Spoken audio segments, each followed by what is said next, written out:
Final word. The final word. The final word. The final word. Let's go.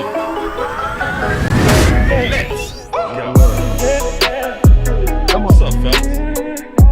All's well. Alright, man, I'm chilling on it, man.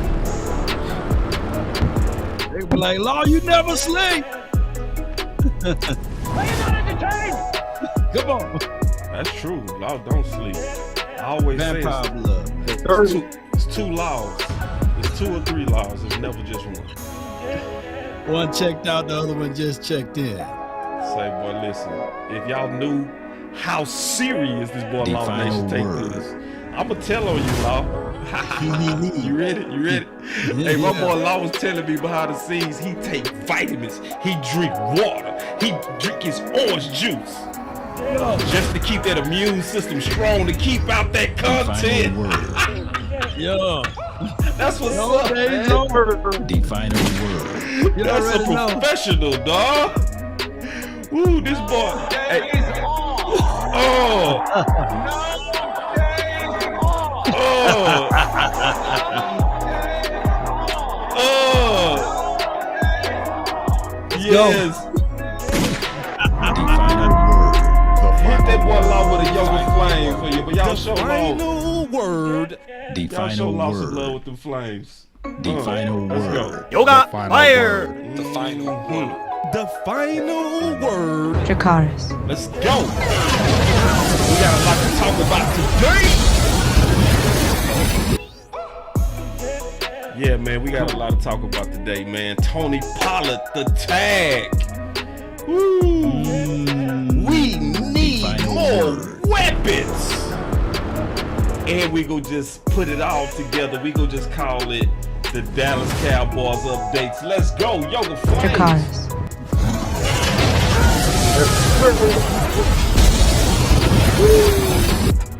Burn them up. Burn them up. Yeah, man. I'm excited. And we got us a big week coming up this week. The final word is going to be coming back every week again. We going to be bringing y'all the final word draft show. Ooh, wait, let me turn up that music real quick. Wait. Come on. Define a word. Oh, it's gonna be so Define dope. a word. I can't wait. We gonna have Jake Tuck, DMV, Big Game James. Oh, the Law himself, and the OC. That's a dream team from the Lord. Define a word. The Ooh, that's a final dream word. team. The final word. The final word. Define a word. Define a word. The final word. The final word. The final We're gonna word. be talking about that. Yeah, we're gonna be talking about that. It's gonna be dope. Excited about that. Let's go. Alright.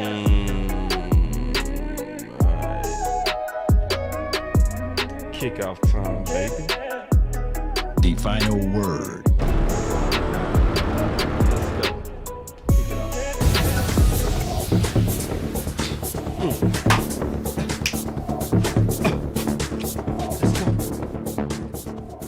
Let's go. Yeah, I just wanna run it up. Can we check or something? I've been really in the field, let up. Yeah, I've been really in the field, let her rush, I let her feel. Lately, I just wanna run it up. Run it. Don't need no deals, I make the deal. Have to take it to a meal. Lately, I just wanna run it up. Wait. Run it. Yeah. Run it. Kinda check a song. Lately, I just wanna run it up. Count that too, count it up, count it up, count it up, count it up. Lately, I just wanna run it up. Need them ones, I need them fives, need them tens, I need that change. To the safe, got blues inside. Greens and pinks, it's all the same. I still sit and roll my change. Take some losses when I play, charge it to the game. I'm with L, yeah, I'm with T Black, I'm with Another Rabbit one. now.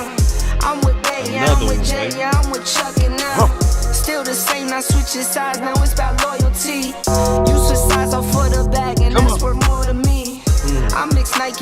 designer, I experiment.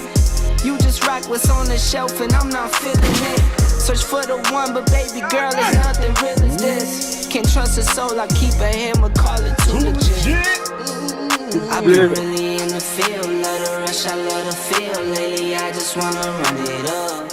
Yeah, all right, man. Yeah, welcome to the final word. No doubt. What's up with the OC, man? Oh, damn. What?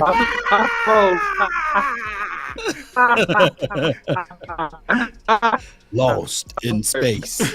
Come back, dog. God, dog, that was not cool. Oh my gosh. That wasn't quite the look we want to kick it off with. Hey, but we already know where we're going with this. So, like me and you, I'm already ready for me and you to handle it while he fixed the Wi-Fi monster. He gonna have to get that dude in check. First, I'm gonna say what's up to the people in my building. Then obviously you go talk to people in your building. We go kick it off. But I see Marcus, Dunn, Javon, Tariq. What's up, big homie Tyson Kelp. Tyson, I really always appreciate all your encouragement, bro. You always do that on all your comments, man. We appreciate that you appreciate us. Queen, Daisy, Dunn, Jovan, Life's Crazy. He always first. And T-Mo, Lauren, Albert Smith, Spiffy, and my boy D.A. Lee, man. He always coming in saying, we in the building, Sin City. And my big brother from Dallas Q. What's up, bro?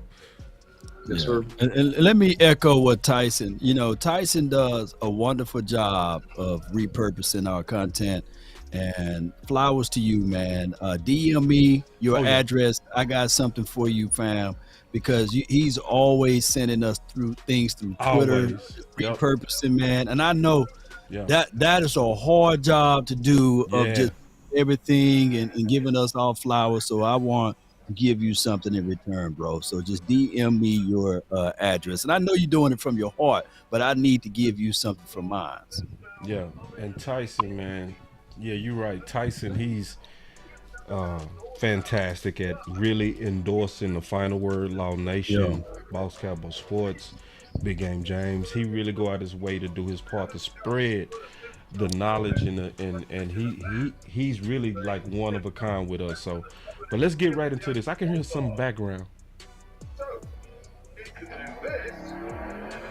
Yeah, that's not me. It's not me either. That you? That might be Big Game James. Hold on quick. He might be in the back. It's somebody that got a motorcycle. Yeah, I heard a motorcycle. I think that's Big. That is Big. Okay. Big in the house. I didn't know. Yeah, what's up, Big? What's going on? Can you hear me? Yeah. Hey, next time, just kick down the door, bro. My boy Big. I wasn't sitting y'all. My boy Big, you always a cool dude. He sitting there in the back just humble. Man, kick this your house, bro. Come on in, dog. What's up, boy? I was just sitting there listening to y'all chilling. What's good with everybody? OC, Law, Boss Cowboys. We are back at it again. The final word. Man, I like that hat, dog. Yeah. I see, I see, man. That boy, I see you done went shopping. No, I went shopping. This is my tie drip. That's an old school. That's my tie. That's. I don't know. I got this from Texas. I got this on the.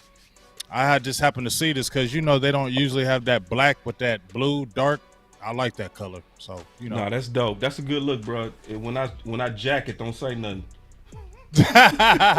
Don't say that when you see me come with that exact same black hat. I'm gonna act like I'm gonna even take them glasses. I'm gonna take everything, man. I'm a swag jacket today, big dog. You be having the glasses though. You already be G'd up. I'm gonna steal them suits you be having. I appreciate that, big dog. Hey, and speaking of that, Law, you want to talk about real quick the Super Bowl thing that's going on, and then we'll get into the content. Well, we gonna pivot a little bit. We got some detailings of what time it's gonna start and how long we're gonna be there. So I hit you up pretty much on tomorrow because I got to meet with the lady to get everything coordinated. Where we gonna have the event at? So we had to pivot a little bit. So what we'll do is we'll kind of keep that on the low until we get all the details ironed out. That happens sometimes, everybody. We got to all be ready to pivot because things happen. We all independent and, we just got to shake things sometimes. But, man, my boy Quentin with the $5 super chat said, best Cowboys content show on YouTube. And I got to say, I agree, dog. I got to say, I do agree with that. I agree as well. I agree as well. definitely I agree Yes, as well. I stand The number with one that. show. The number one show. I definitely The best agree one. with that. The number one show. It's the number one show right now. So Dallas Cowboys. Wait, Yep, it is. Big, can It you sure say that is. with your chest out, big dog? I'm saying it all the way with my chest out. It's the number one show. Period. period. Yeah. I don't care what nobody else is saying. We're the best. You know what? I really do agree too. I really can't wait to fast best. forward till we get to the draft conversation because my guy Big, man, he be hitting, don't he, Boss Cowboy? Oh, hell as well yeah, as the OC. man. Oh wait, ooh, I'm a feature. yeah, for sure. I'm a He's feature. one of the guys. Let me say this: he's one of the guys that don't like to take the credit too. You know what I mean? I know. Like he. No, when you he know I hit like on taking. Fred Warner, I'm gonna take some credit now. No, you know that he ain't gonna true. take some credit. I'm gonna take some But credit. when he I had hit some. on I had Fred some. Warner, Look. Yeah, Hey, Law. yeah, I had yeah, somebody yeah. get on me. No, Law. I Yeah. had somebody get on me today. He got on me. So we were talking about the draft, and he was like, "Oh, I'm watching the draft, and I know big game because if there's like 500 people and he get one right, he gonna say, "Oh, I know it. I knew it." So I jumped in there. So I seen the comment. So I went right in that comment. So I said, "Okay, yeah." I said, "I will say." I said, "But I'm gonna definitely admit when I'm wrong. But you damn right. When I'm right, I'm gonna tell you. And if you don't like it, you don't got to listen to the channel." Right? Facts. Right? No, that's facts. Facts. Is that a fact? No, that's You don't a gotta fact. listen to it. You If don't. you don't want to hear it, you ain't gotta listen. But guess what? He kept on commenting, so you must like it. Right. Yeah. Yeah. And that Do be the that. case. Yeah, And we getting like- ready to kick it off real quick before we kick it off. DeShannon said, "Hey, Boss Big, Law and the OC, can y'all please go 2 hours plus tonight? Can't get enough." Nah, y'all We trying to always kill go people, 2 man. hours. Yeah, I We- know Boss do. You do too, bro. Come on, bro. You know you be 2 hours in, dog. You be the first one. I gotta go. Then it'd be like, but let me get my final word. It'd be 30 more minutes. Yeah, right. That's you, Boss. You be like, he said, "I know we about to go, but let me just talk about this one more thing." Before you go, Big, I want to get your thoughts on this, and then I get you back in the show. Yeah. Right. All right, here we go. Let's kick it off, man, because Jesse Holly talked about something. And I do have this link in the description, so that obviously y'all get him a full click and credit for this. But here we go. Listen to this first part, and then we go talk about the second part, because to me it's interesting, and then we go start picking up on other things. Here we go. LA Rams. Chargers. LA Rams. LA Chargers. You know, it's been funny, Kurt. Former NFL running back Arian Foster came out with this weird comment about that there's a script that's given out to every player and team. I saw something about that. And it's one of the most hilarious things Is it? ever. Like, him saying it in the state that Arian Foster might be in is not hilarious. But the way that the internet, who absolutely takes nothing serious, has taken that and turned that into something hilarious. And so now everyone's like, oh, when so-and-so saw the script, and they do all these funny memes and gifs and stuff like that. And I say all that to say Kellen Moore leaves here kind of under the depleted offense, not having it, and headed over to the Chargers, who are in talks that they maybe be getting rid of Everett and Keenan Allen. They're two of their top targets there. I was like, wow. I said Kellen Moore, and I put the gift on with Kellen Moore, like a quarterback for the Cowboys, and looks at the iPad and he's like flips it off like, oh boy. I said that's what Kellen Moore looks like when he got the script. And he'll be losing two of his top three pass catches over there. But Wait, before we go to that next part, I want to talk about that real quick. Man, is Kellen Moore like a cancer or something, dog? Why everywhere he go, number ones and top targets disappear?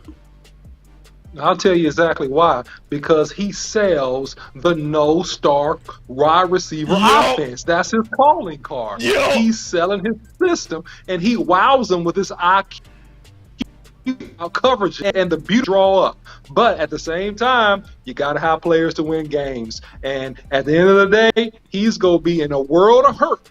If he don't have Keenan Allen and he loses Eckert, it's going to be an extremely short-lived situation over there in LA for him. Because we got to know that's not a coincidence. When you showing up, they top targets are going out. That's exactly what it sounds like. Is that he over there selling like he sold Jerry and Steven, or Steven sold him.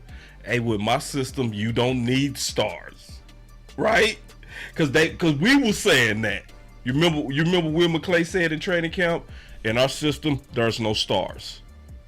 So I'm so happy, go. All right, here we go. So let's get to the next part. This is the most important part. I ain't even want to spend a bunch of time on that unless y'all had some. Did you have some on that big? Hell no, I don't even care about Kellen more no more. All right, cool. We moving on. Cool. Just that. Here we on the good part. Check this out.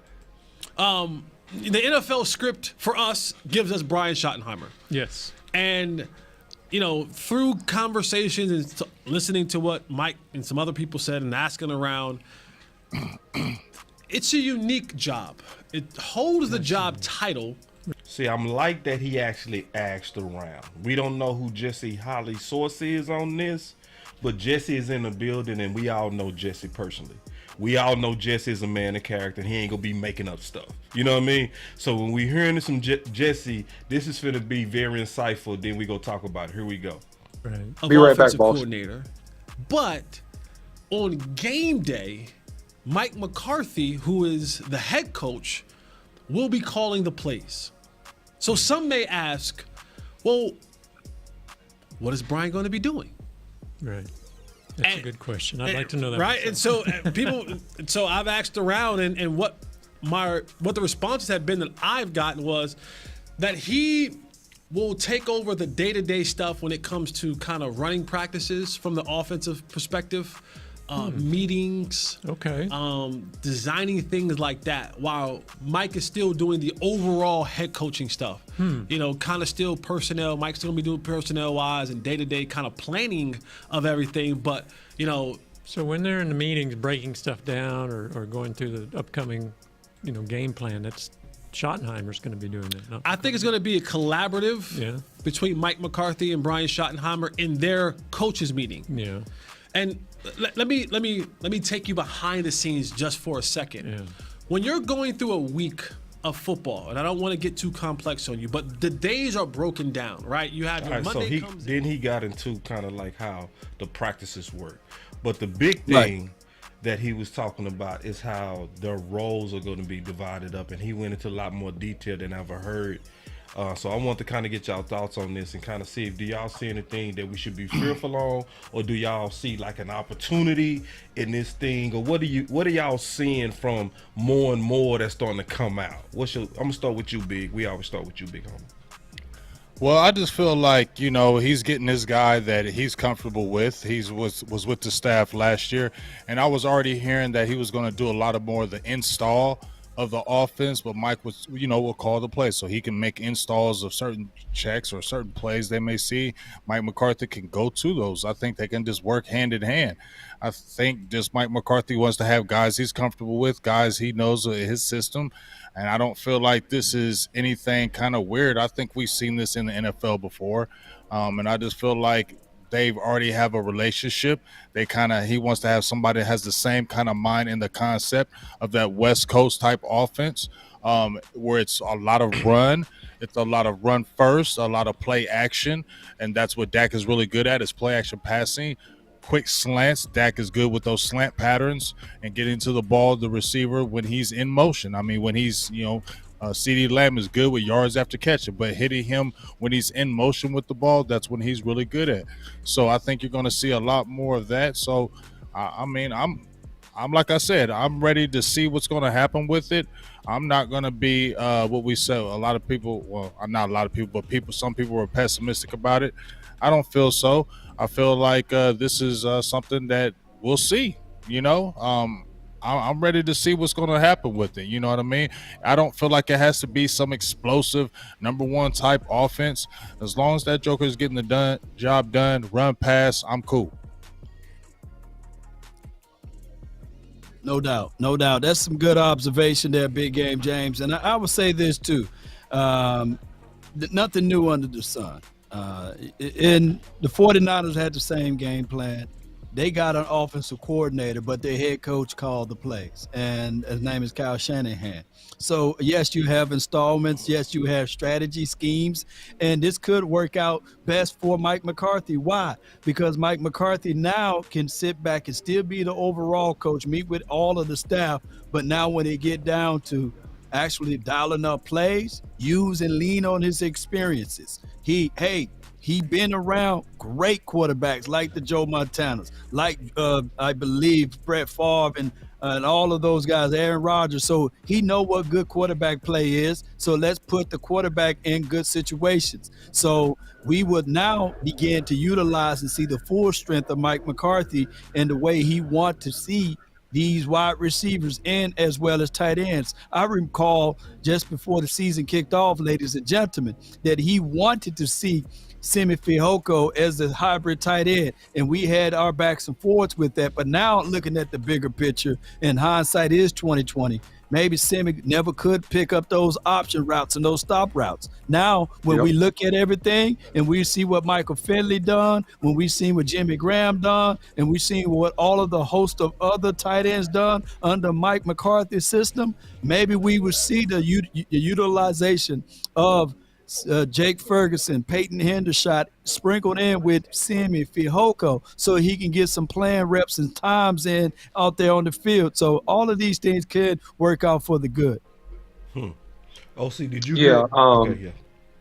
Yeah, I heard. Yeah, it's something that, I kind of covered in a video that was just put out about Brian Schottenheimer, is that he will be the yin and the yang of the day-to-day for the offensive schematics, because it's not a traditional role. And so Jesse Holley basically is highlighting something that, we kind of covered, in the sense that Mike McCarthy is the head coach. He has the oversight of the entire organization and team from that perspective, from the football perspective. So there's no way he could do all of the prep, all of the practices, all of the film study by himself and still manage all of his responsibilities. So that's what Brian Schottenheimer is there for. And these guys share similar philosophies. He's from a pedigreed family. The late, the great Marty Schottenheimer, Super Bowl championship coach for the Kansas City Chiefs when he was coaching. So I think it's going to work out really, really good. And what you notice, and what I've noticed, if you look at certain teams that have an offensive-minded head coach, they still have an offensive coordinator or an assistant, it helps a lot, because now you have two men looking at the field, and it's big. So if somebody misses something, the other person normally picks it up, and you're able to make really, really good in-game adjustments and have really, really great prep, because you have two sets of eyes versus one. Yeah, no, I feel fantastic about it, and I already talk about it, so I ain't gonna talk about it again. I just want to definitely get y'all thoughts on it. Another thing that's obviously been cycling in the wind, and we want to kind of go around a circle on this, is obviously the Tony Pollard tag. So, and I know, OC, you got a video and a cue that you go do on it. I don't know if you go spill it all today if you can. But I want to kind of get y'all thoughts on this, and because it was some people that was very open to even unloading the whole running back room, and so I want to kind of go around a circle, and talk about what does that tag mean for him, what does it mean for the Cowboys, what does it even likely mean with his potential recovery. So we will go around a circle again, starting with you, Big. I don't want him to get the tag. I'm against the tag with him. I did say, I made a video about I'd rather see him get a deal more than the tag, because I feel like the tag is just a 1-year rental. You're not going to re-sign him to a long-term deal, but if you tag him, he's a running back. He's 25, will be 26. I mean, I just feel like that's just, you got $10 million you're going to give him to him for 1 year. What if that year is not good? Then you're talking about bringing Ezekiel Elliott back, and if he takes that huge discount, I just don't like it. I just feel like, you got Tony Pollard in the 4th round, and as I said before, I was open to having him being the lead guy, Malik Davis being the backup, and seeing how that can go, and maybe you can get a running back later. But you did get Tony Pollard in the 4th round, and Tony Pollard is an explosive back. This running back class is very deep. Deeper than it's been in a long time. Yes. Some good explosive backs in this draft. A lot of good running backs in this draft. Yes. So I just don't understand why you would spend $10 million on a player, even though he's explosive, just to see him in Mike McCarthy's offense. No, I don't want that. You can get you a running back. You can keep a Malik Davis. I mean, you really can do it. It's just really you're gonna be scared. This is where you be scared. Oh, we worried, and so we ain't gonna jump out there and get no rookie or nothing like that because we scared. So let's just put him on a 1-year deal because we scared. Just like you were scared with Dalton Schultz, you were scared, and that's why you put him on the 1-year deal because you were scared. Scared money don't make money. Because see, when you put that 1-year deal on Dalton Schultz, and what was his numbers? 56 catches, 57 catches for 500 yards, 5 TDs, 10 yards a catch. Nothing impressive, nothing crazy. So why'd you spend that money on him? That's why it don't make no sense, in my opinion, for you to tag him. Stop being scared. This is your time where you see these other teams, right? This is where they wheel and deal. This is where they get creative. They get creative with the cap. And they say, you know what? We're going to move on. We're going to do this. We're going to do that. We're going to get creative. We're going to try to make some moves. But the Cowboys don't get creative. They show it for what it is. They already throw their hand out there. They're throwing out the franchise tag for what? And telling everybody already right now. That's why they lose in free agency, and that's why moves don't be made, and that's why they're always kind of stagnant in that set. So, no, I'm not cool with it. God dog. Hold on real quick. Hey, I love being a Cowboy. Big game change. Game changer. Let's have some fun. Let's have a good time, man. Let's kick it. I had to hit 2 buttons on that one. Go ahead, Yeah, man. This is good for the Cowboys and bad for Tony Pollard. And I'll tell you why. The Cowboys should draft a running back or bring some type of explosive back if they find value late in the draft or in free agency of some sort, because you got to get younger and faster from the running back position. And the other thing is this, is if you pay him on a rental, $10.3 million, I believe, is the running back tag for 2023, then what you do is that you make him prove it again. You make him prove it again, and you do what I think they're going to do with Dalton Schultz, which is make him get down the road, get another year of wear, get another explosive year out of him, hopefully, right, and use him as an assurance policy as you rotate younger and fresher bodies into that backfield. And that's the play by the Cowboys if they follow through with this in terms of Tony Pollard. It's bad for him because we know that running backs have a certain shelf life. It doesn't matter how fast, how great, how explosive you are. The exception to the rule would be people like Adrian Peterson, would be people like LaDainian Tomlinson, would be people, I would say, even like a Derrick Henry. But those guys are exceptions to the rule. They're not the rule. Everybody falls off a cliff at a certain point, and you just don't know what year they're going to do it. And that's the deal with being a running back and why you got to get paid. And if I was Tony Pollard, just on the real tip, man, I would hold out if I was you, my man. I would hold out as long as you could. I wouldn't sign that tag. I'll try to make them give me some money. But this situation is good for the Cowboys, and it's bad for him. But see, he can't hold out OC because that's not going to help him. He's a running back. So for him to hold out, nobody wins when they do the tag. Nobody. That's why the tag needs to just move off, and they just need to figure out when they do negotiations how to get rid of that tag, because the tag don't help them. Because if he's going to hold out, what person or what player have we seen actually hold out and win that battle against team? You're going to do nothing but lose and get fined and come in late and then possibly get an injury. And then what happens with that? Then you done messed up that tag and you're a running back. Well, the deal is that you can refuse to report. And by refusing to report, depending upon the strength of the draft and what other bodies come into the building, you could potentially hurt the team. And so it's the threat of you missing time. And it's just posturing. It's a two. Are you going to win? I don't know. Probably not. But if they don't go out and sign a really good running back in the draft, right, or go get some other capital free agency, and you're the feature guy, and they, let's say as a theoretical, they let go of Ezekiel Elliott as a theoretical, right? Now you banking a whole franchise on a rookie back or unknown person, and that gives him some type of leverage, and that's what I mean. Man, Big, see, because I know Big already been looking at them draft candidates, bro. To me, it's impossible to look at the depth of this class, because I know a lot of people, Bijan, bro, it's way more than him in his class. It's a lot of backs in this class, man. It's some horses, man. It's some horses. But I did want to say this also about Tony Pollard. If we go into the West Coast, it is no better back than Tony Pollard. Ooh, he was made for this offense. So if anybody want to get excited, go look at what McCaffrey was doing at San Fran and how they was using him, and then imagine Dallas doing that with Pollard. Oh my Lord.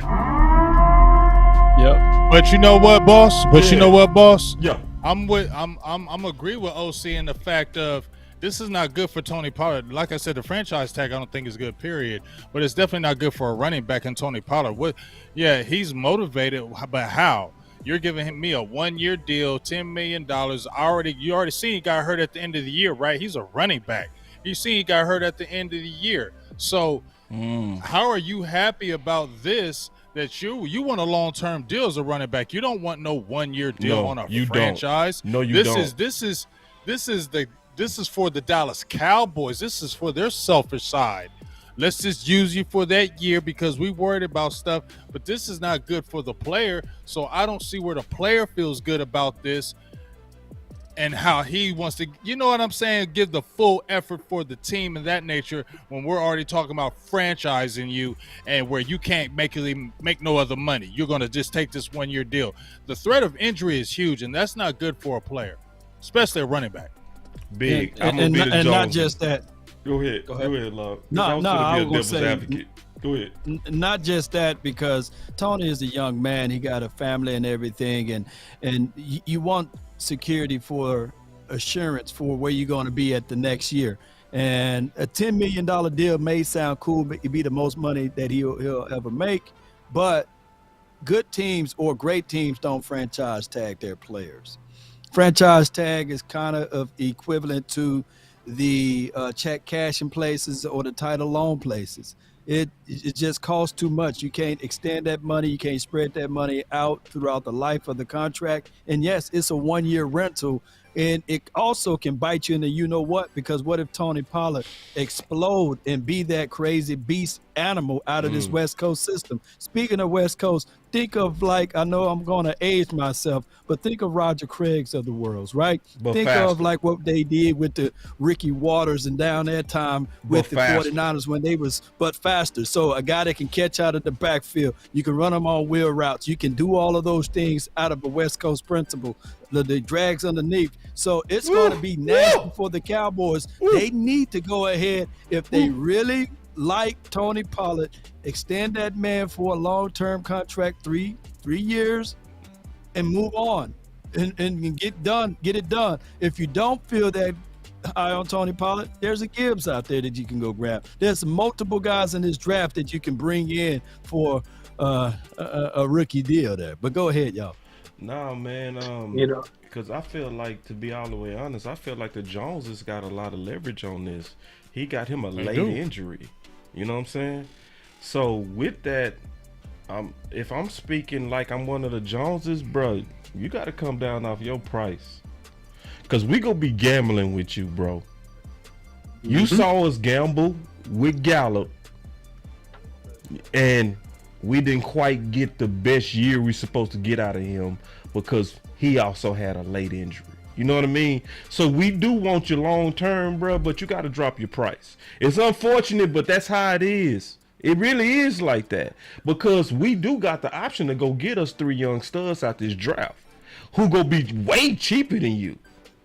You know what I'm saying? And if you go heavy in this draft and clear the whole running back room, there's a possibility you could even be better. Now, ideally, I do want to keep Tony Pollard, but I swear to God, it looked like the Joneses got all the leverage on this one to me. I'm just keeping it real. You gotta come down off your price, big dog. Yeah, but the Jones family don't know how to leverage. You know, I just think that they kind of shoot themselves with these franchise tag, because we clearly, granted, Dalton Schultz was good with Dak Prescott for those few spells of a game, but it was always inconsistent with him sometimes. I think that you could have went got a Hayden Hurst and spread out this whole thing and save a whole lot of money. You could have made some money, Law. Could have made some money. What's that again? Made some money. You could have made some money. You could have made some money with that, but they don't want to do that because they scared money. They scared money now. Jerry Jones just came out in an interview and said with the Rams and the Eagles, like, oh, they went out, but I don't know if I want to do that because what if it come back and bite me? I'm cool with being in the middle. He said it. He said out his own mouth, I'm cool with being in the middle, but I like how we are in the middle. How can you like that? How can you like being in the middle and just I mean, this is the problem I have, and I know it's nothing like we can really even do about it, but it's like you got them Super Bowls on being aggressive. You came into the league being hella aggressive. You made them trades. You were wheeling and dealing. And what happened? You got Super Bowls. And even if there wasn't free agency back then, you were wheeling and dealing. You didn't care. You went out there and made moves. And what happened? It produced Super Bowls. And I, for one, even when he made mistakes with, maybe some bad signing, Joey Galloway, we saw some players, Roy Williams, but I never got mad at him for ever trying to be aggressive because that was letting me say something. I would just say this. Everybody's mad at my Dallas Mavericks. Well, not everybody. A lot of people are mad at my Dallas Mavericks saying it's going to fail because they went out and got Kyrie Irving, right? I'm just going to correlate this. They went out and got Kyrie Irving, right?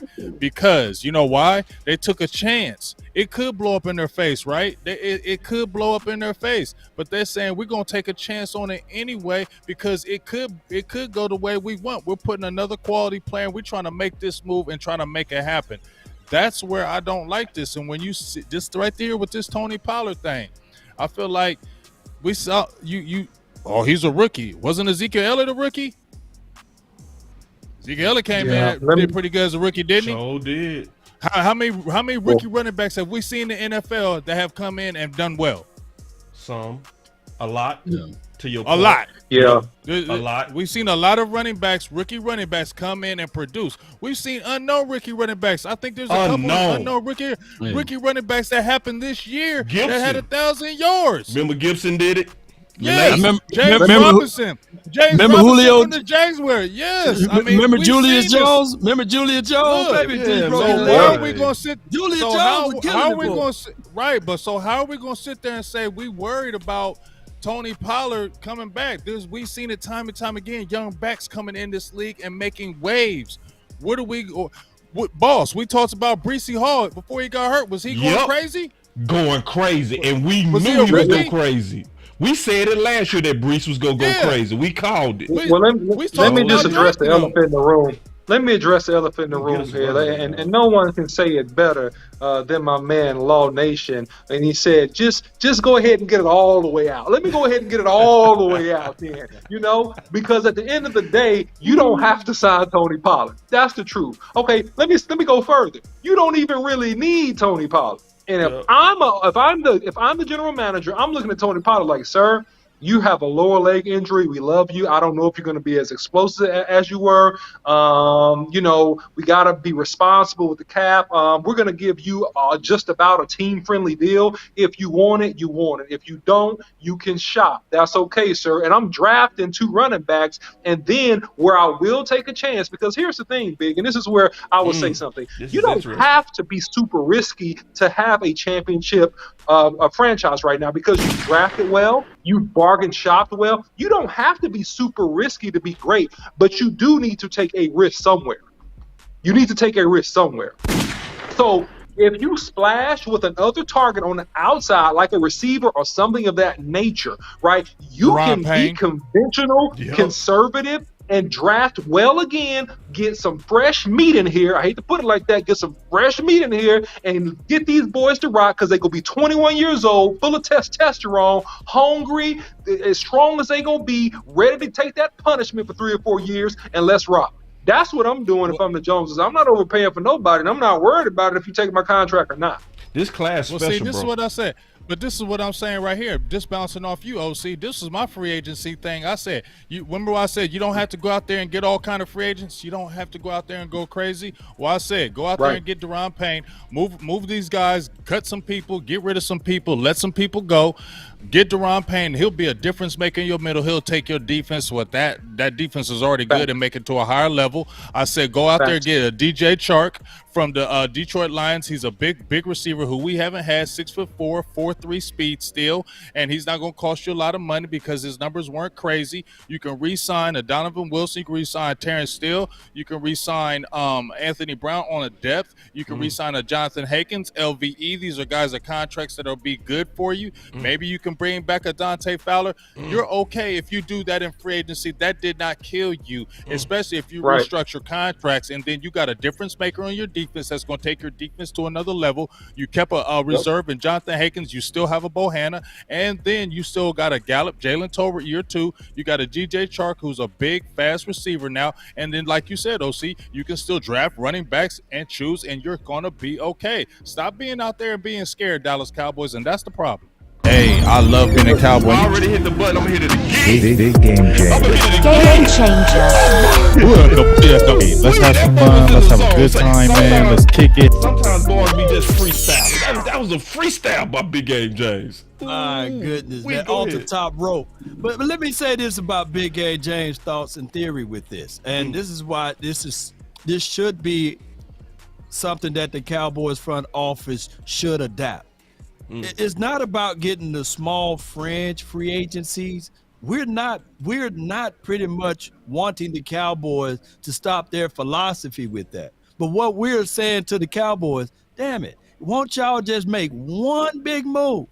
Just one legitimate big move. Deron Payne would be that guy. The last time we had a guy with double-digit sacks from the interior, his name was Jason Hatcher. And you really think about it, this will allow Parsons to eat. This will help out your secondary, especially Diggs and all of those other boys Bland, on whether or not you're going to kick them to the outside or keep them inside. So, yes, your interior trench warfare is everything. And that's one thing you can't get out of this draft. Is a Deron Payne or one of those big boys inside, because those big boys out of the draft, 9 times out of 10, they got to get their weight up, they got to get their strength up, their grown man stuff, and it takes about 2 to 3 years collectively. And you can get a known commodity out of Deron or even Javon Hargrave or somebody like that from the interior. I know the Eagles fan talking about him, but he had 12 sacks from the interior.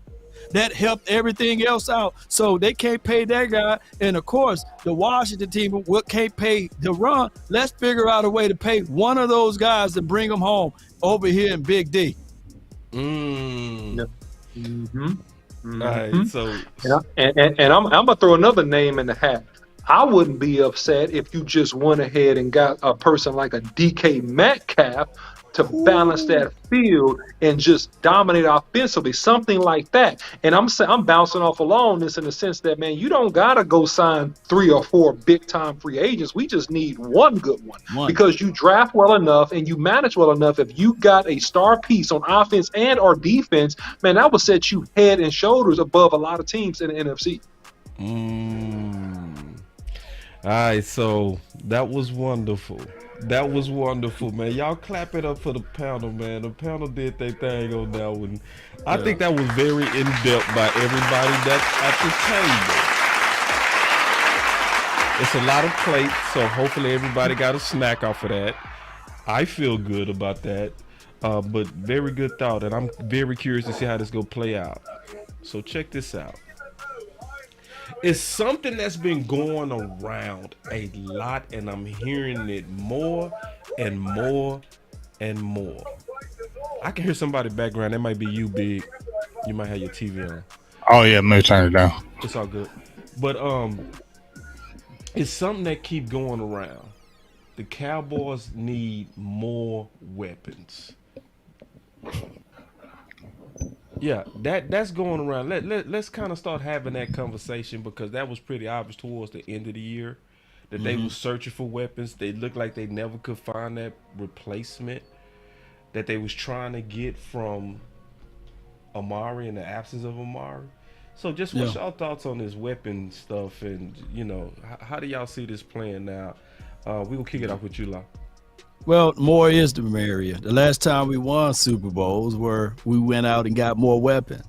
Charles Haley was that elixir to help out our defense. And then we needed more and more weapons, and then we got a Dion Prime. So it goes that way, ladies and gentlemen.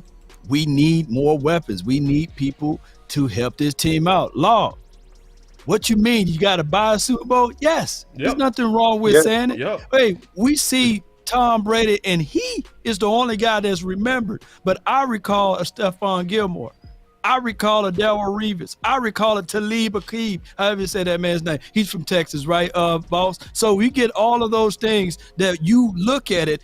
If one of the greatest quarterbacks of all time, if he needed more and more weapons on the defensive side or the offensive side, who you think the Cowboys need?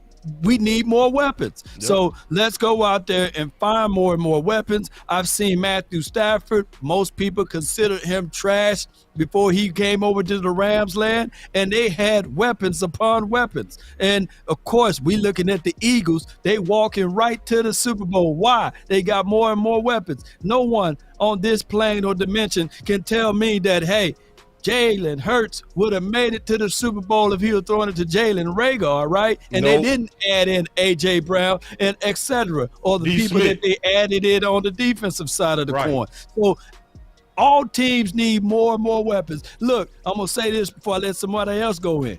Tom Brady, right, when he went to the Buccaneers, let me know, did he get more and more weapons? Antonio Brown, oh my goodness, man, he brought my guy out, Gronk, so he had more and more weapons. You can't do this by yourself.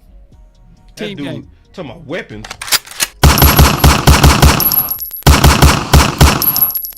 See, my question is I said this last night. Dak is the only quarterback that they actually take weapons from and say do more with it. Right. Woo. Because you can't tell me that Josh Allen is Josh Allen without Diggs. You can't tell me Burrow is Burrow without Chase and Higgins. You can't tell me that. I'm not listening. It's going in one ear and out the other. It don't even make sense. Yeah. They know it. They know it. Like, even we talked about this last night. People always talking about, well, Dak is not Mahomes. He can't carry a team. Like, bro, when they saw Mahomes running for his life versus Tampa in the Super Bowl, they went and acquired 2 high draft picks for his offensive line and 2 top-level free agents, and when it got Juju and more weapons, as they already had the best tight end to ever play. And paid Christopher Jones. Don't forget about that $60 million. They just said, they didn't hesitate. Let me pay this dude on the defensive side. Let me pay him. They paid him like money. Mayweather. They paid that brother. You know what I mean? Right. But if it was us, we would have put his feet to the fire. But go ahead, Paul. No, I'm loving it, man. Let me go around the circle. Ooh-wee. Yeah, man. Well, here's a good thing about this. And this is what I'm betting on, guys.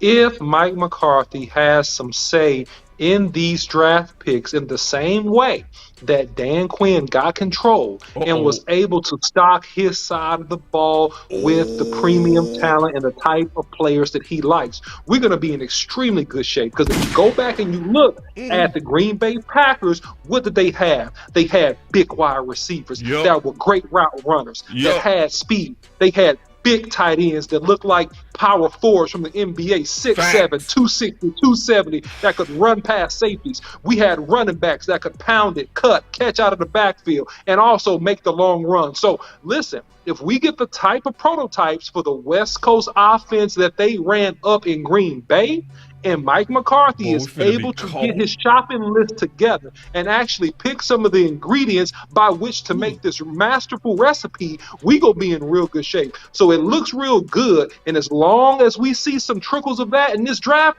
we gonna be in real good shape. Count that money real quick, because listen.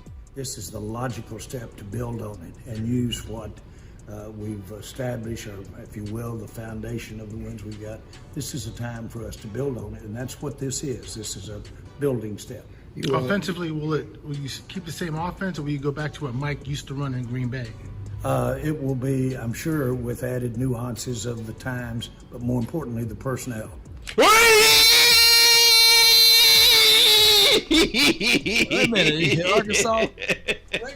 To the OC's point. To the OC's point. Ooh, I see it coming because the writing is on the wall. You got CeeDee Lamb said it. You got Jerry said it. You got all these people talking about weapons. Weapons. Listen, the weapons are coming. Not if OC win. One more time. It will be, I'm sure, with added nuances of the times, but more importantly, the personnel. Ooh, but more importantly, what? Hold on. Wait.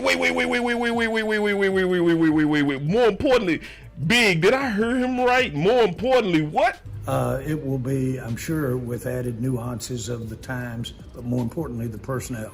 He ain't bullshitting on he telling the truth on that. Listen, cause see, that's why we started the show off with this. It's no coincidence that Kellen Moore, the counselor, going over there to the Chargers, and all of a sudden they losing weapons. We get rid of Kellen Moore, and we get the epiphany that we need more weapons. Oh wow, what a coincidence! Wow. Go ahead, B. Oh, you off? Your mic off? Your mic off? You muted. You muted, dude. Hold on, I didn't mute him. No, he muted himself. Let me see. Let me make sure I mute the big homie. Cause I want to hear from homeboy. Ooh, go ahead. He might have muted it when he had that background on the TV. Remember? Yeah, he hit that background on the TV. He probably muted it. Hold on, real quick. Hey, whenever you come back, just kick in the door, Big. Don't even ask. Just start talking. But go ahead, Law. Did you have some thoughts on that? Well, we know what Big Game James gonna say. Yeah, that sound good, but that's lip services. Big Game James look like he was ready to go. Big Game James, you know when he get like this, he get ready to talk, boy. Big Game James, he did kind of had his face right here though a little bit. Did he not? Did he or did he not kind of have that face when I was excited? Was I reading the room right when I was excited? Was Big looking like that, bro? You was excited. I was excited. I was over there liking the. Well, that twerking is horrible in the back, but Big Game said he smelled fish out for that one. Ooh, dog, man, that ain't no fish, but these boys finna go shopping. I think it's getting ready to be exactly what the OC said. What they did on Big defense. Game James go first though. I'm waiting on him, man. Big, fix your mic. Big, fix your mic. Big, fix your mic. We want to hear from you, Big. We putting that pressure on you, Big. Everybody say it together. Big, fix your mic. Big, and while we doing that, I gotta hit the OC with a button real quick, cause on the cool, man. You deserved it on that last one. I just forgot to do it. Here we go. Let's go buy Big some time. Here we go. The OC. Let's go. There's no emotions, no friends, no loyalty. Straight business. We gonna go back and straight business. Put hashtag straight business in the chat. Man, I promise you, we gonna come back to this show and we gonna talk about it. We gonna say, remember we said they was getting ready to super stock up on weapons. In about 3 months, we gonna be like, ooh, look at this. Watch, I bet $1 million. Jerry is not playing. Is Big back? Is he back? Okay, he coming out. He coming back in. Mr. Big. They call me Mr. Big. But OC, you go, man. Man, look, yeah, I mean, at the end of the day, man, I mean, if you just go back and think about it, right? And I mentioned this before, I'll mention it again. One of the reasons that we didn't have the involvement from the Jalen Tolbert 3rd round draft pick is because he looked like a deer in headlights. I remember one game, he checked into the game, guys. He was in a slot, and I was just watching it on TV, and Jalen Tolbert's eyes were this big. He looked like he had the fear of God in him. And I'm like, man, that young man is struggling. That young man is confused. And now, if you can simplify testing. You in. Yep. You good, brother.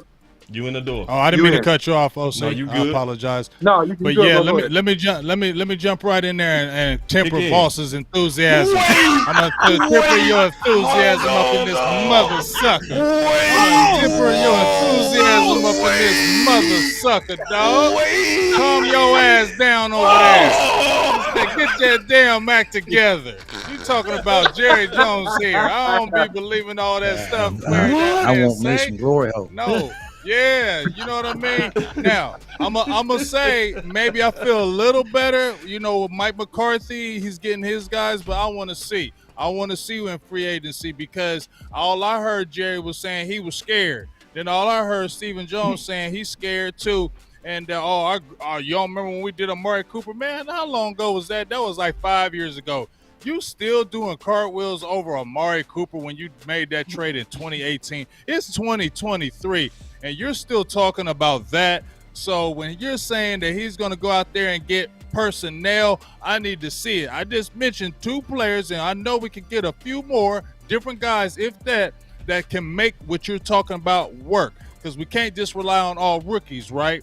So let me see it before I jump out there and say just because Jerry Jones at the Senior Bowl talk that he always do, I want to see the actions because he be doing a lot of talking and ain't been a lot of action. Yes, indeed. That's why I didn't want to go, boss. No, it's cool, but say, listen, you want to go bust my bubble? Man, I don't care what Big say, bro. I'm drinking this Kool-Aid, man. I don't care nothing about my dog, Big. Go sit down. Drink the Kool-Aid. That's my dog, Drinking bro. the Kool-Aid But hey, again. man, listen, because it's All more than him, again. bro. It's All also aboard this again. man. All aboard again. Hey, it's about this dude. It's also about this dude right here, Big. It's about him too. So this is to the OC's point. Hear me out, Big. Just give me one chance real quick. Just give me one. I might be able to talk you into. From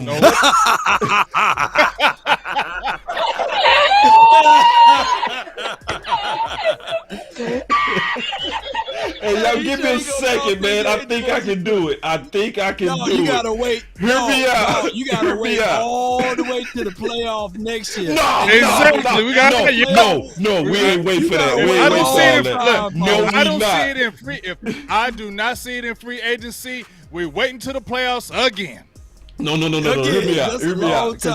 Because it's something that the OC said that was pivotal that I'm holding on to have some type of faith, which is also leading to me drinking what I think is measured Kool-Aid. But hear me out, Big. I want you to hear me out. The big thing, now hear me out. The OC said something that was potent. Remember when Dan Quinn was tasked with fixing the franchise's all-time worst defense.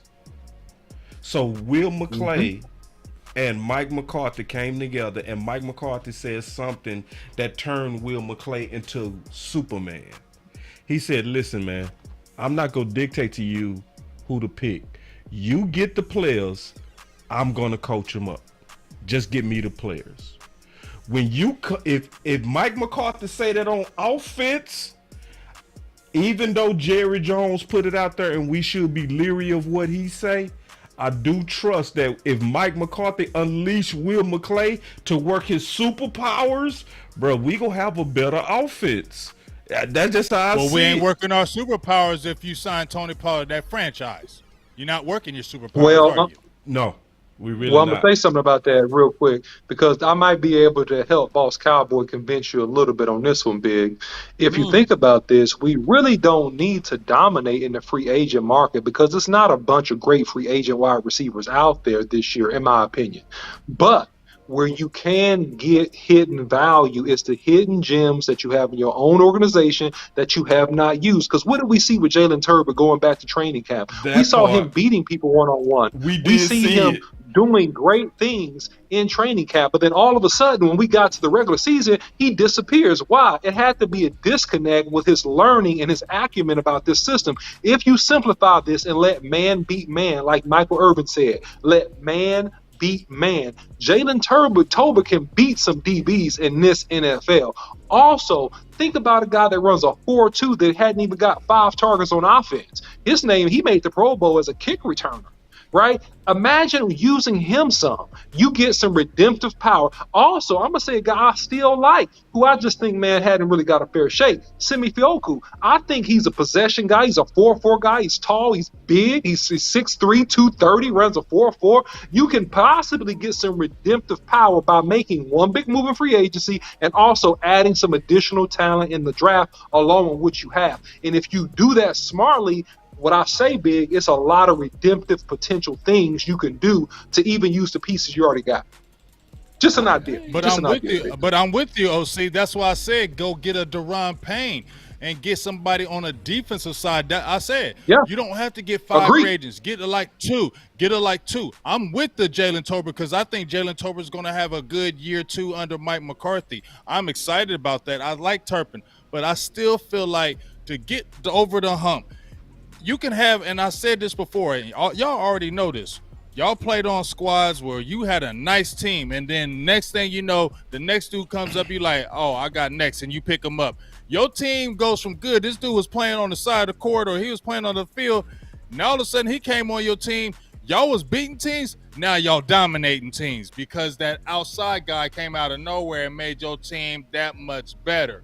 And that's what the Cowboys need to do. So that's what I need to see, OC, Boss, and Law. When I see that in some free agency, because you just said, Boss, personnel, right? If you let Mike get his guys, like you said, Dan Quinn was able to get his guys on defense, and you saw the defense change. If I can see that on offense, and I can see some aggressiveness out there, because I saw a little bit in the midseason, not a lot, but it was enough for me to say maybe y'all changed it a little bit with the flirtation of Odell Beckham Jr., and then you went out and got Jonathan Hankins, even though it was 2 years later and it was cheaper. He still helped. But was Jonathan Hankins a difference maker? Understand what I'm saying. I like Jonathan Hankins. He was good for our team. But was he a difference maker? No. So that's what I need to see. We need to get at least 1, maybe 2 small, but we need to get 1 difference maker from free agency. If I see some of that, even on offense, then you guess what? I ain't going to drink Kool-Aid, but I'll have the cup over here sitting and by me. But I ain't saying nothing until I see something like that. If I don't see nothing like that, dog, it's just a bunch of talking just to get us back in, reel all our Cowboys fans back in, and start believing that foo-foo stuff. And I ain't doing it, dog. Let me hear it one time, man, Boss. Wee-woo, wee-woo. Oh, the wee-woo. Oh, you see this guy? See this guy? Number 1 bullshit guy. He do the wee-woo, wee-woo. Hey, but see, that Jerry Jones be doing the wee-woo, wee-woo. Yeah, he be doing the wee-woo, wee-woo. And man, Stephen Jules be doing the wee-woo, wee-woo. Do the wee-woo all Number day. 1 bullshit. Number 1. But Number OC, 1. you led up and perfectly segued us into what I want to talk about anyway. It's the potential year 2 jump of Tolbert, you know? So where we might not need as many receivers as we think. Because see, it's one thing, and this is the cool thing about me being in the Dallas training camp the final days, and I was out there with Big and Law. We was out there with our own eyes. We both came out of the final practice, remember that? And we had one guy who destroyed that day. And we saw it with our own eyes. Jalen Tolbert. He destroyed. He had like 8 catches in that practice. He was wearing them boys out. And I think the Kellen Moore system, where you had to be able to read a defense, made them have to put him on the shelf. So is it a coincidence that when we look around and we seeing all these rumors and we seeing all these talks and these articles all predicting pretty much that we likely go see a year 2 jump? Because I don't think it was his talent that didn't keep him on the field. I think it was his lack of an ability to be able to read a defense, which to me was asking a lot, because he only been playing football for 5 years. Most people don't even know that. He started playing football in high school. That's how much of a natural dog athlete he is. What's your thoughts on that? Well, we looked at Jalen Tolbert and we saw traits of him being in between CeeDee Lamb and Michael Gallup. Don't shake us with the butter knife, y'all. He was in between. He was the yak guy. He was the guy that can high point the ball. And one thing that we all saw was like, hey, he was South Alabama. But can he have those physical traits on the big stage? And what happened, what really hurt him is the books with the Kellen Moore's offense. Dennis Houston, brilliant, smart guy. We talked about Jalen Hurts. I mean, not Jalen Hurts, but Jalen Tolbert. The Eagles must be on my mind. We talked about Jalen Tolbert, but it was Dennis Houston that was phenomenal. Now, let me pivot just a little bit. If Jalen Tolbert will be better this year, wouldn't that also mean that Dennis Houston would be even better? Boss? Agree, dog. And this is to my point. And see, I think I'm gonna get Big to agree with me before this day is over with. Check this out. No. Check me out, Big. I think you gonna agree before this day is over with. Check this out.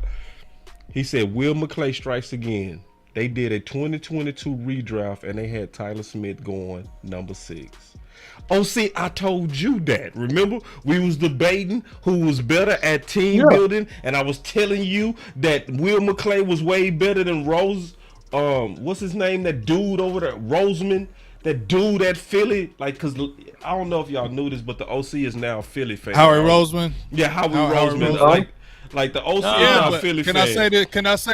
Hold up, boss. Let me say this now. I just said we ain't got no choice but to be great in the draft because we don't do nothing in free agency. Right. They won in free agency. They won in free agency.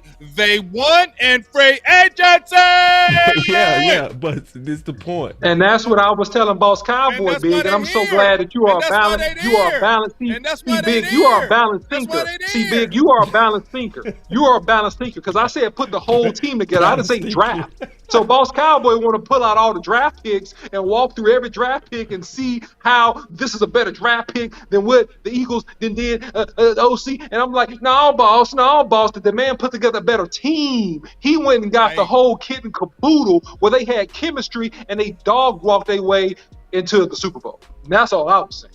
And because look at it this way too, boss. Look at it this too, boss. Is that they also didn't. Their drafts weren't terrible. Their drafts have not been terrible. They have, and he finagled those draft picks. They still have a top 10 pick with all that they have right now. They still have a top 10 pick this season because of his wheeling and dealing. They gave up that first rounder to get an A.J. Brown, dog. You feel what I'm saying? He made a difference. Those guys, they went out, made difference, and they still drafted well. They are drafting on the level with us. I'm not jumping on no Eagles, but dog, you know conservative don't win, boss. You know it don't win. It will never win. It will never. Let me ask you this, win. boss. Let me ask you this, Big Game James. I'm just saying, conservative will keep you competitive. Conservative will keep you competitive, but it will not get you over the hump, and y'all know that. You was gonna say something like I feel like beating them again in this debate. No, you got something. No. Let me ask the OC in Big Game, James. Where are the Eagles better than the Dallas Cowboys? Offensive line, receiver, defensive line, running back, offensive line, cornerback. Where else we need to go? They're deeper at running back. Defensive line, deeper at running back. Okay. They got 3 backs that they haven't paid no money to, and they probably might not pay Miles Sanders. I don't know what they're gonna do with that, but they had 3 running backs. They were shrewd to bringing in Bart Scott back, the little scat back. So they had 3 quality backs they were coming back with. But across the board, like you said, offensive line, receiver, tight end. We had young tight ends, but they had a bona fide tight end. You get what I'm saying? So if you look at it, yes, they were. All right, so I'm not saying that they are or not. What I'm trying to say here is they're not. When we played them on that last time we played them, if they had Jalen Hurts, do they win that game? Big Game, James? No. I don't know about I'm gonna be honest. I don't know about. I'm gonna be honest. I'm gonna be honest. I'm gonna say this. This is what we know happened. We played with our backup, okay? And in the first game, and they blew us out. In the second half, they pulled away, right? And they beat us by a good margin, okay? This is what we do know. They beat us and by in the 9 second points. game, Okay, they beat us by a good margin. That's a good margin, boss. 9 points is a good margin. That's with 2 scores, boss. Quarterback, and you supposed to be the Okay, best team. okay, No, boss. you're not. Okay, That was boss. going against Cooper Okay, Rush. boss. And that was Okay, with throwing it 38 times. Let me finish it, boss. Let me finish. I'm just telling the truth. This is what we know.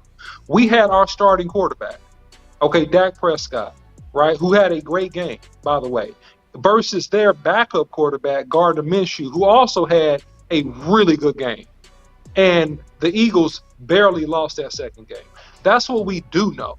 So we don't know if what would have happened if Jalen Hurts was there, but I do know that. And I do know that they're in the Super Bowl, and we ain't. And that's all I can say about that. That's all the OC gonna do. He gonna always go to that to try to get that last bit of leverage during the Super Bowl. It's not leverage. That's what you do. That's your main thing to do, is try to sway the crowd. You see this guy? Man, get out of here, man. Let me address this real quick. Let me address this. I'm gonna start muting mics up in here in a minute. All right, here we go, man. Let me set everybody straight on you.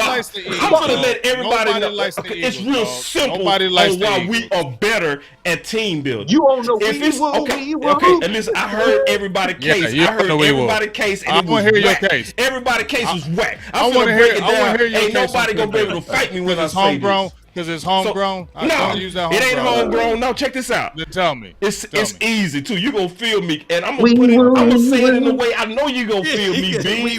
I'm gonna say it in the way I know you gonna feel me, because you box. You a fighter. Okay. You're a fighter, right? Okay, so you in the ring. You in the ring, right? So I'm finna mute this. Hey, OC, one more time, I'm muting you, dog. I'm muting you. Oh, you gonna punish me? I'm gonna punish you, bro.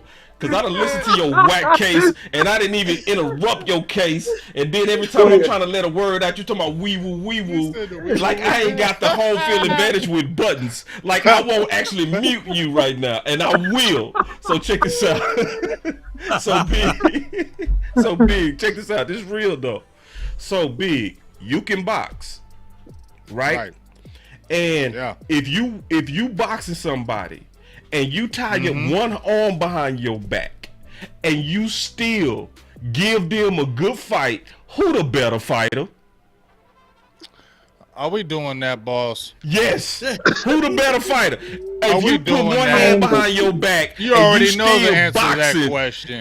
That's my point with Dallas. See, this is the point. This is what makes us better. Because Will McClay has a hand tied behind his back, and he still build teams just as good or better than Philly. And let me say this, they have not allowed him yet to go all in. You know what I'm saying? They have not.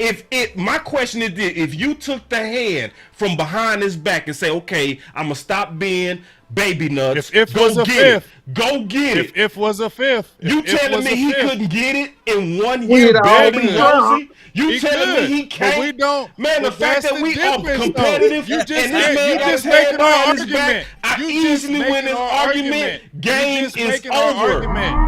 You're just making our argument. You're making the argument. You're making the argument, boss. You're just making the argument. You just said that if his hand wasn't tied behind his back, we'd be doing it. Harry Roseman's hand is not tied behind his back, and guess what? They are doing it. So you just answered us.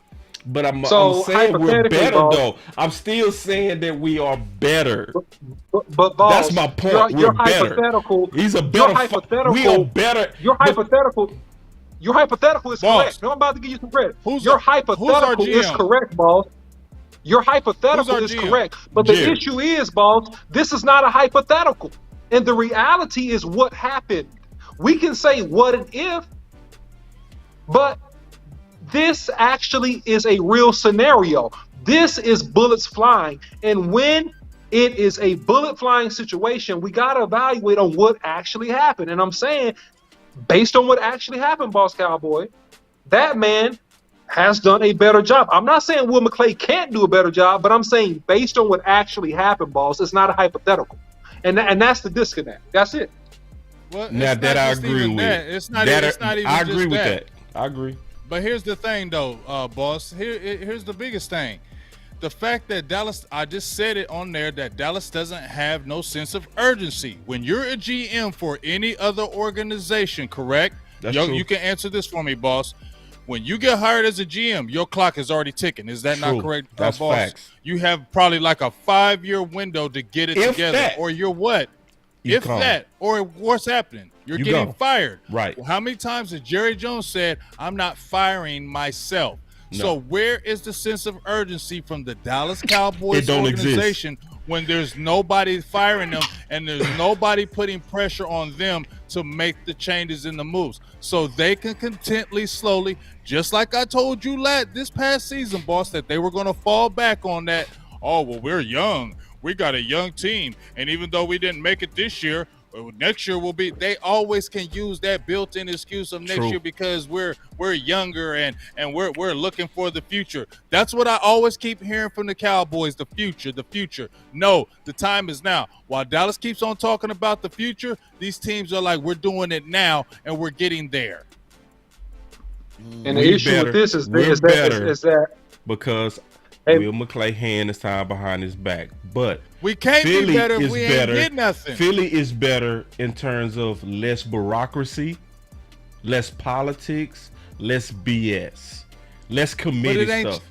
Where's it changing though, boss? You telling me that? That's what I get frustrated. You're telling me this, right? I'm feeling what you're saying, but where are you going to see the change? You just said I need to see. That's why I'm not drinking no Kool-Aid, boss, because until I see actual real change, I can't believe it. That is hearsay. You know what they're saying, boss? You know law. Yeah. You studied it. You know it. That's hearsay. That's just a lot of hearsay from some Jerry Jones making it sound all good. The proof is in the pudding, dog. Go out there and make some moves. You're not going to kill your cap. You can release some players. Stop having this attachment to people. We're still talking about keeping Ezekiel Elliott at a very discounted rate. That tells me you ain't being serious, dog. It's kind of true. Because we will. Because see, this is OC. This the deal. And I hate to do y'all like this. I really do. I really hate to do y'all like this, but but on some parts y'all all right in terms of we got in our own way. Yeah. We did get in our own way. I agree with that. We got in our own way. My thing is, if we just get out the way, we could really showcase what we're capable of. Because the fact that Philly No, hold on, hear me out. The fact that Philly had to mortgage all day future just to keep up with us, because we were sweeping them pretty much every year. You see what I'm saying? And they did get aggressive. Did they mortgage their future? They still have a top 10 pick. Yeah, but no, they got some picks. They got some picks. Yeah, right, they wheeled and deal, boss. No, they did wheel and deal, and we dropped the ball greatly on a couple of things based on politics, which is my point. This is where we dropped the ball. We dropped the ball. So then they're better, boss. Man, OC, can I finish my point without you? Because I promise I'm gonna mute you, dog. I'm gonna do you dirty, bro. I ain't never muted you, but just check this out.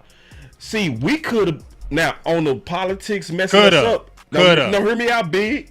When you go look around the league and see what other teams got for their receivers, you telling me we shouldn't have got a first for Amari?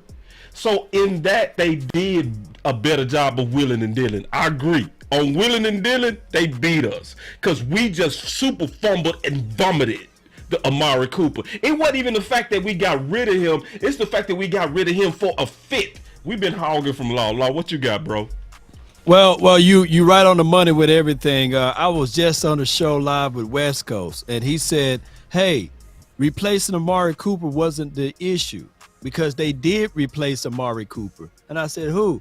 It's CeeDee Lamb. He did replace Amari Cooper, but they never replaced CeeDee Lamb. And let that sink in.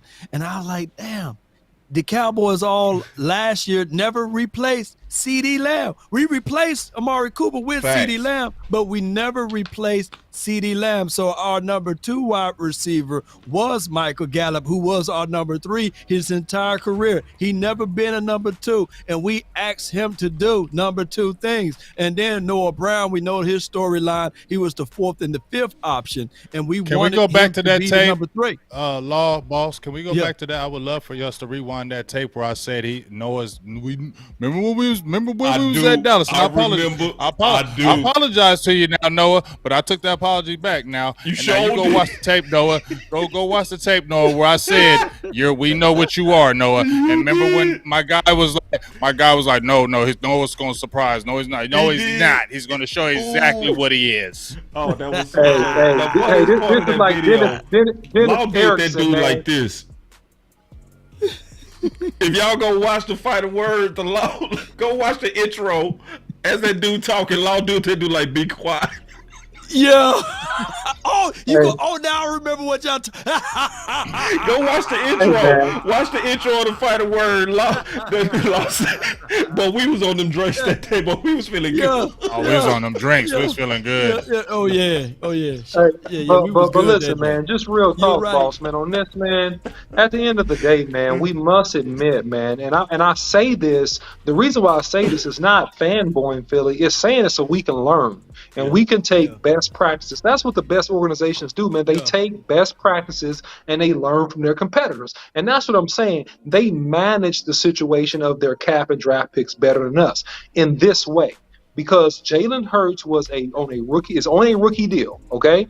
They don't have to pay a lot of money to the quarterback. So what did they do strategically? They got more draft picks and they put as much talent around him as possible to make a run. And so far, we don't know what will happen on Sunday, but it's worked, right?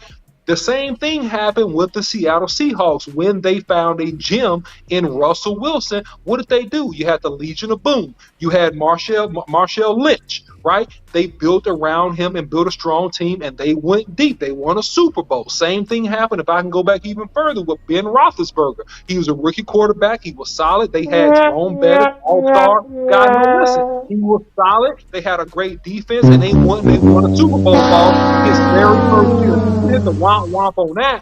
They won a Super Bowl his rookie year. So what I'm saying, it was a mismanagement, boss, of the situation with Dak Prescott, where we could have been more aggressive, and we're still in a position, though, if we make some tweaks because of how well we draft, to make adjustments and still get where we gotta go. But it was a mismanagement of the situation from the jump, and that's what I'm saying, how the situation was managed as an organization, and that's what we need to learn from.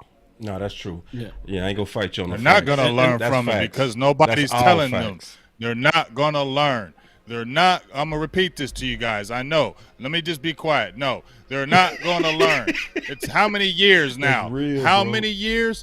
And Stephen Jones is hell bent on saying, we're so proud of having homegrown talent. We're so proud of doing it. How much does he keep on jumping up and doing backflips that he has homegrown talent? We have the most homegrown talent in the NFL. Like, he is proud of that. So where do I see them ever going to the outside getting a difference maker when this dude is so hell bent on having homegrown talent and being that way? So, hey, I mean, dog, that's why we got to be great in this draft. That's why we have to be 100% great in the draft, because they don't go out there and ever do it. So if we don't hit on the draft, it sets us back.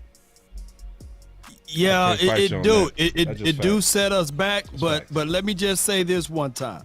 Just because you traded the guy away doesn't mean that you trade away the responsibilities. The Eagles were still left on the hook with $77 million of dead cap space from Carson Wentz trade. And they went into this past season with $64 million of dead cap money. They had $22 million, just like we had $22 million. So the misconception was they were able to do this because of their quarterback was on a rookie's contract is false. They still had less money because they had responsibilities due to Carson Wentz trade, regardless of the situation. So they still will and deal while we still complain. And what we did with our $22 million, ladies and gentlemen. And that's why I say this real strongly. Poor franchises franchise tag their players. So by us franchise tagging Dalton Schultz, that's money that you can't prorate. You can't spread it about. You can't put a little here and then move a little there. So by us doing that, that crippled us more, if I can make any sense out of it. And they had the $22 million. That's why they were still able to do the A.J. Brown move. They was able to do all of those moves because they knew how to wheel and deal and stretch the pie. I don't think that chemical engineering Stephen Jones, because that's what his degree in.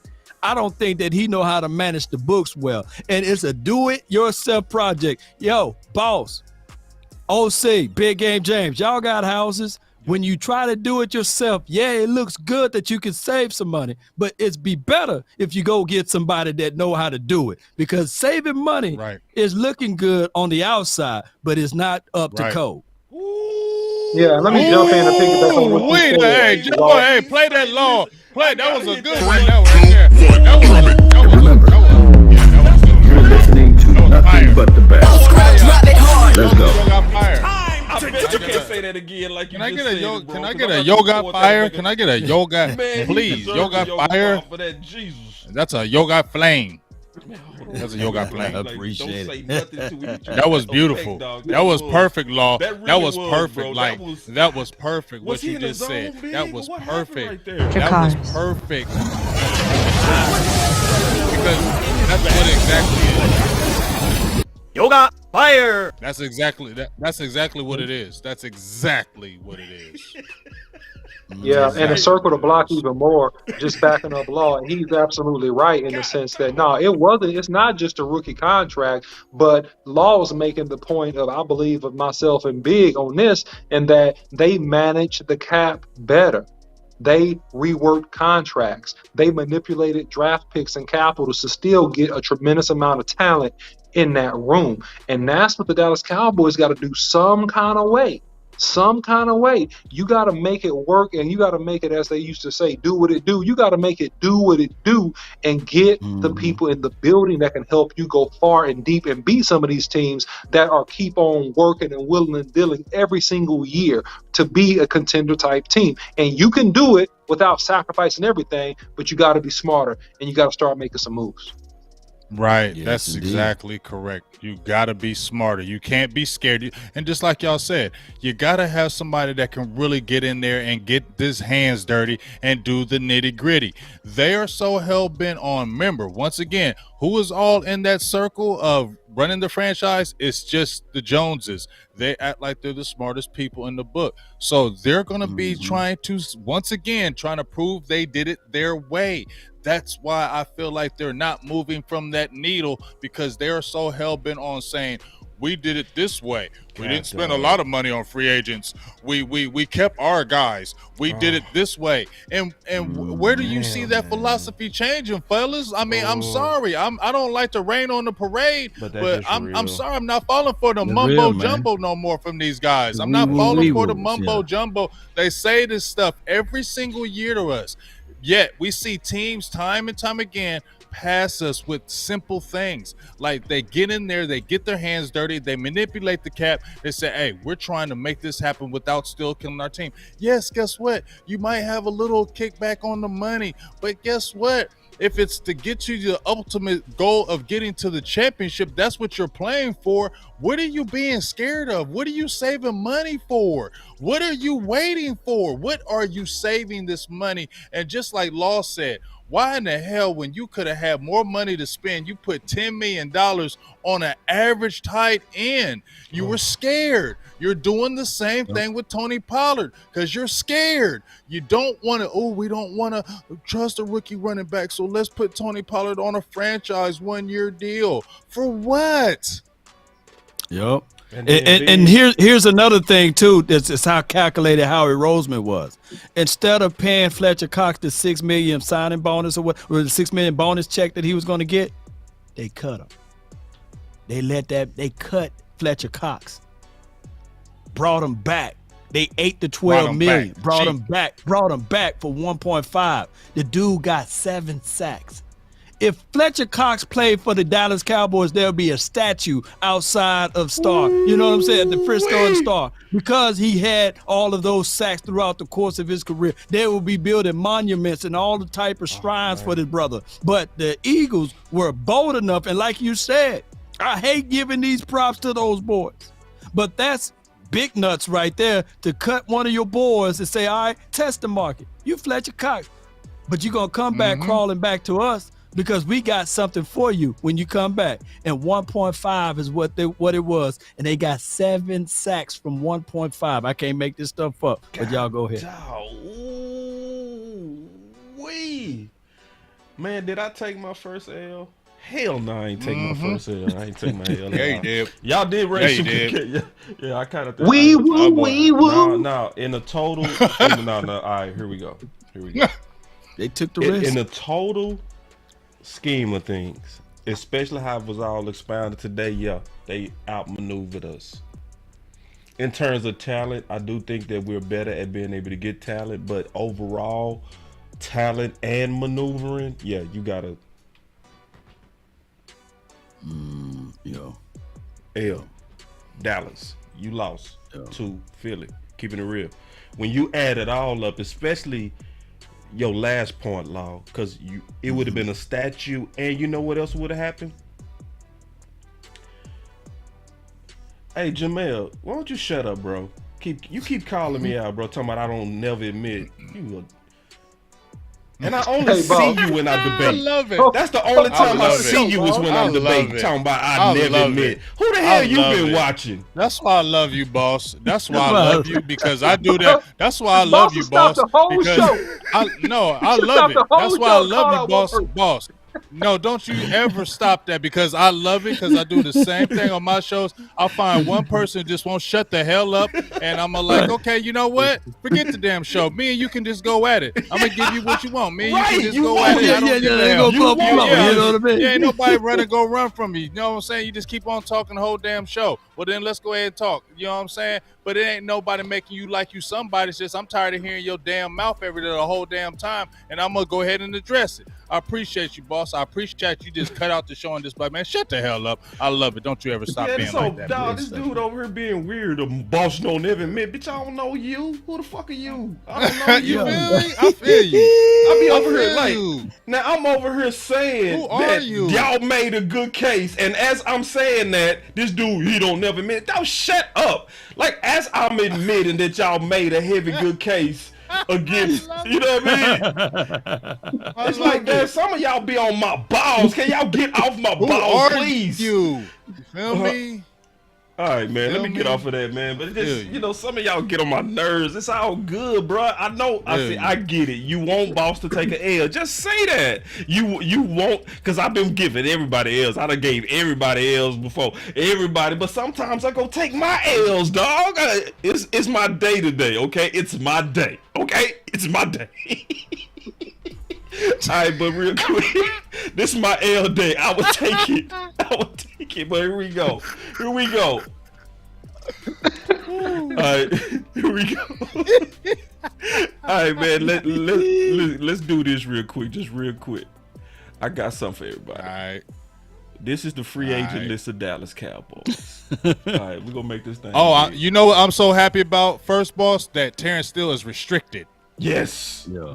Nobody can pry at him. Yes, very much facts. Now, this list is interesting, and we ain't gonna go through this whole list. and we can do this fast. I've not waved the white flag. Oh yeah, there's only about 5 guys. I know it sounded like I waved the white flag. Only a little bit. Only a little bit. He's pump faking. He's only saying that for y'all. Nah, I'm saying that for y'all. We got our maneuver. I don't believe it. I waved a white flag. We got our maneuver. We did. I didn't want to say it until Law made his case, and then Big and OC, they really made some good cases, and I gotta go ahead and give it up. All right, but back to this though. Free agents.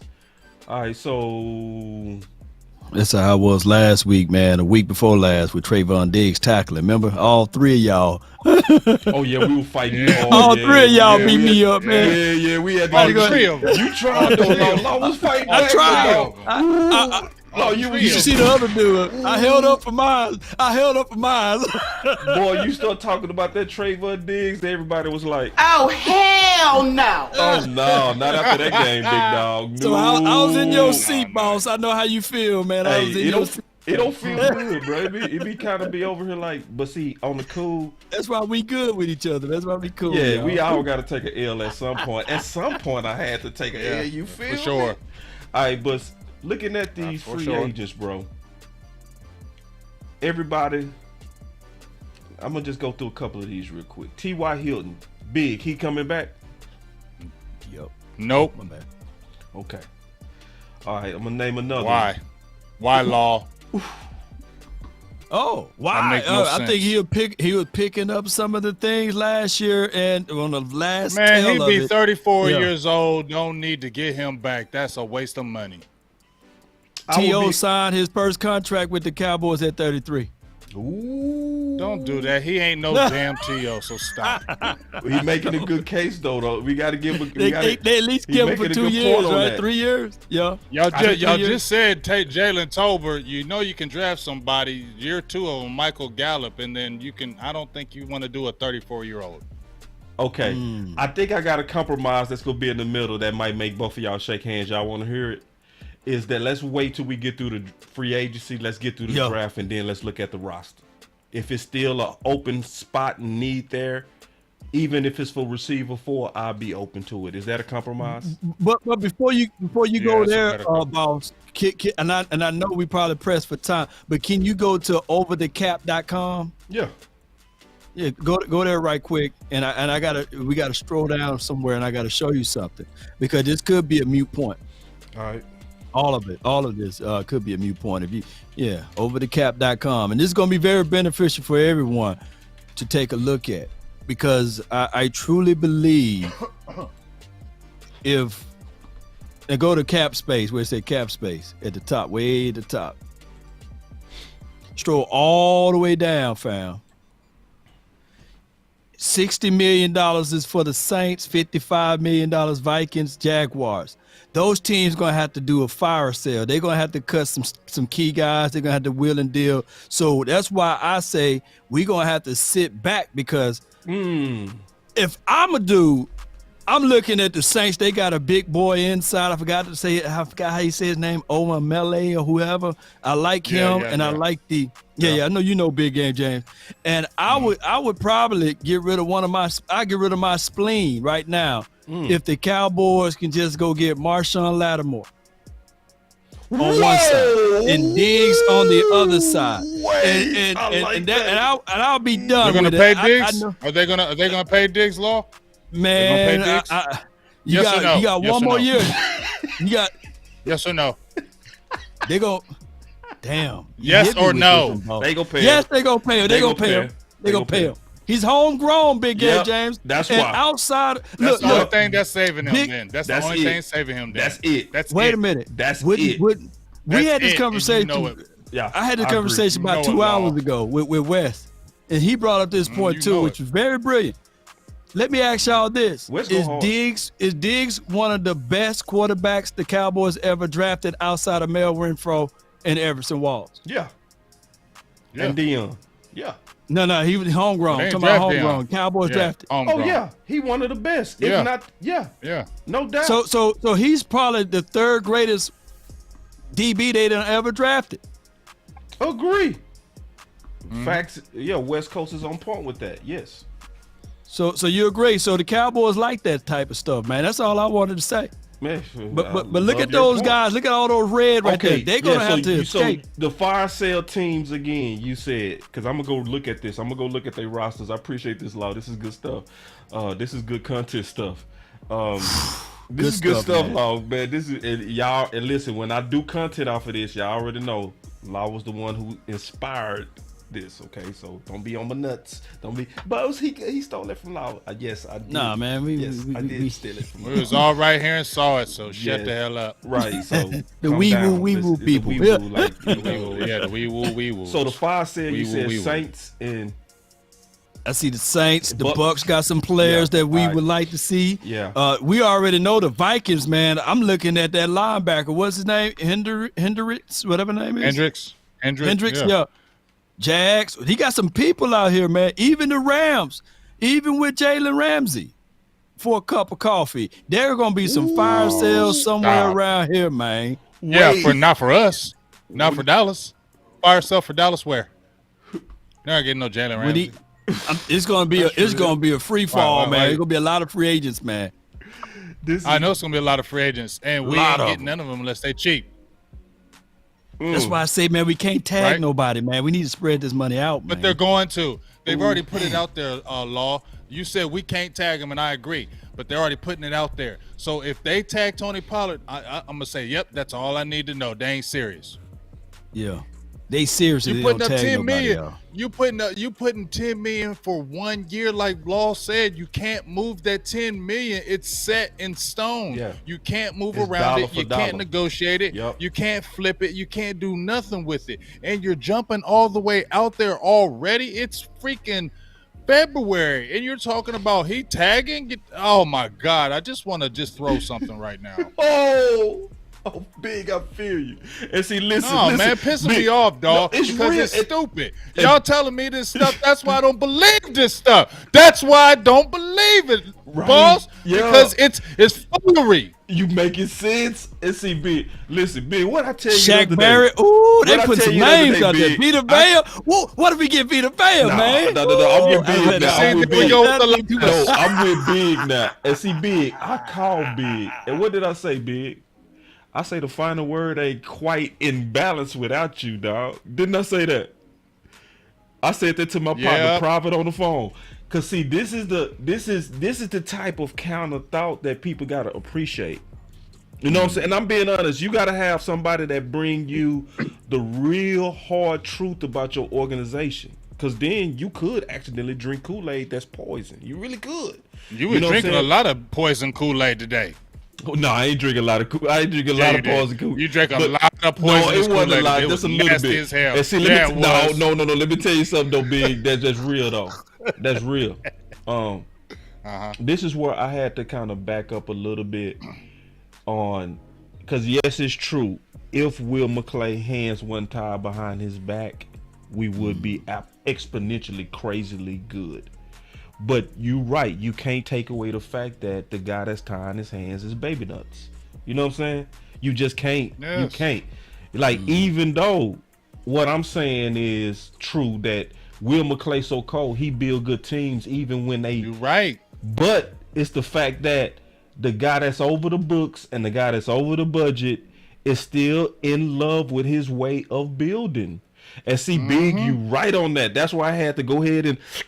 So isn't that pride, y'all? Yeah, isn't that's pride, bro. That's the whole point. And would you say pride go before the fall? Yeah. We talked about that, right? We know that. So the pride is getting in the way of trying to make us believe this is the way. When teams are showing us time and time again each year, that is not the way. Now understand, these other teams are still drafting. They're still coming back. What did the Seattle Seahawks do? Everybody was getting on the Seattle Seahawks, right? Oh, they always getting rid of their first rounders. They always trading. And what did they just do?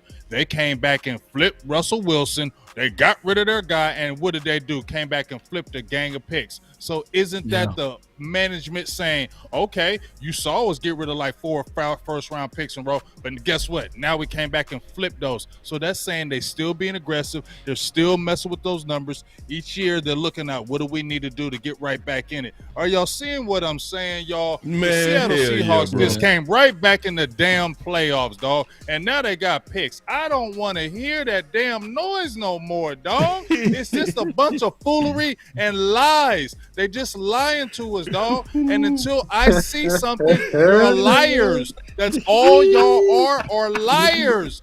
And we have to look at.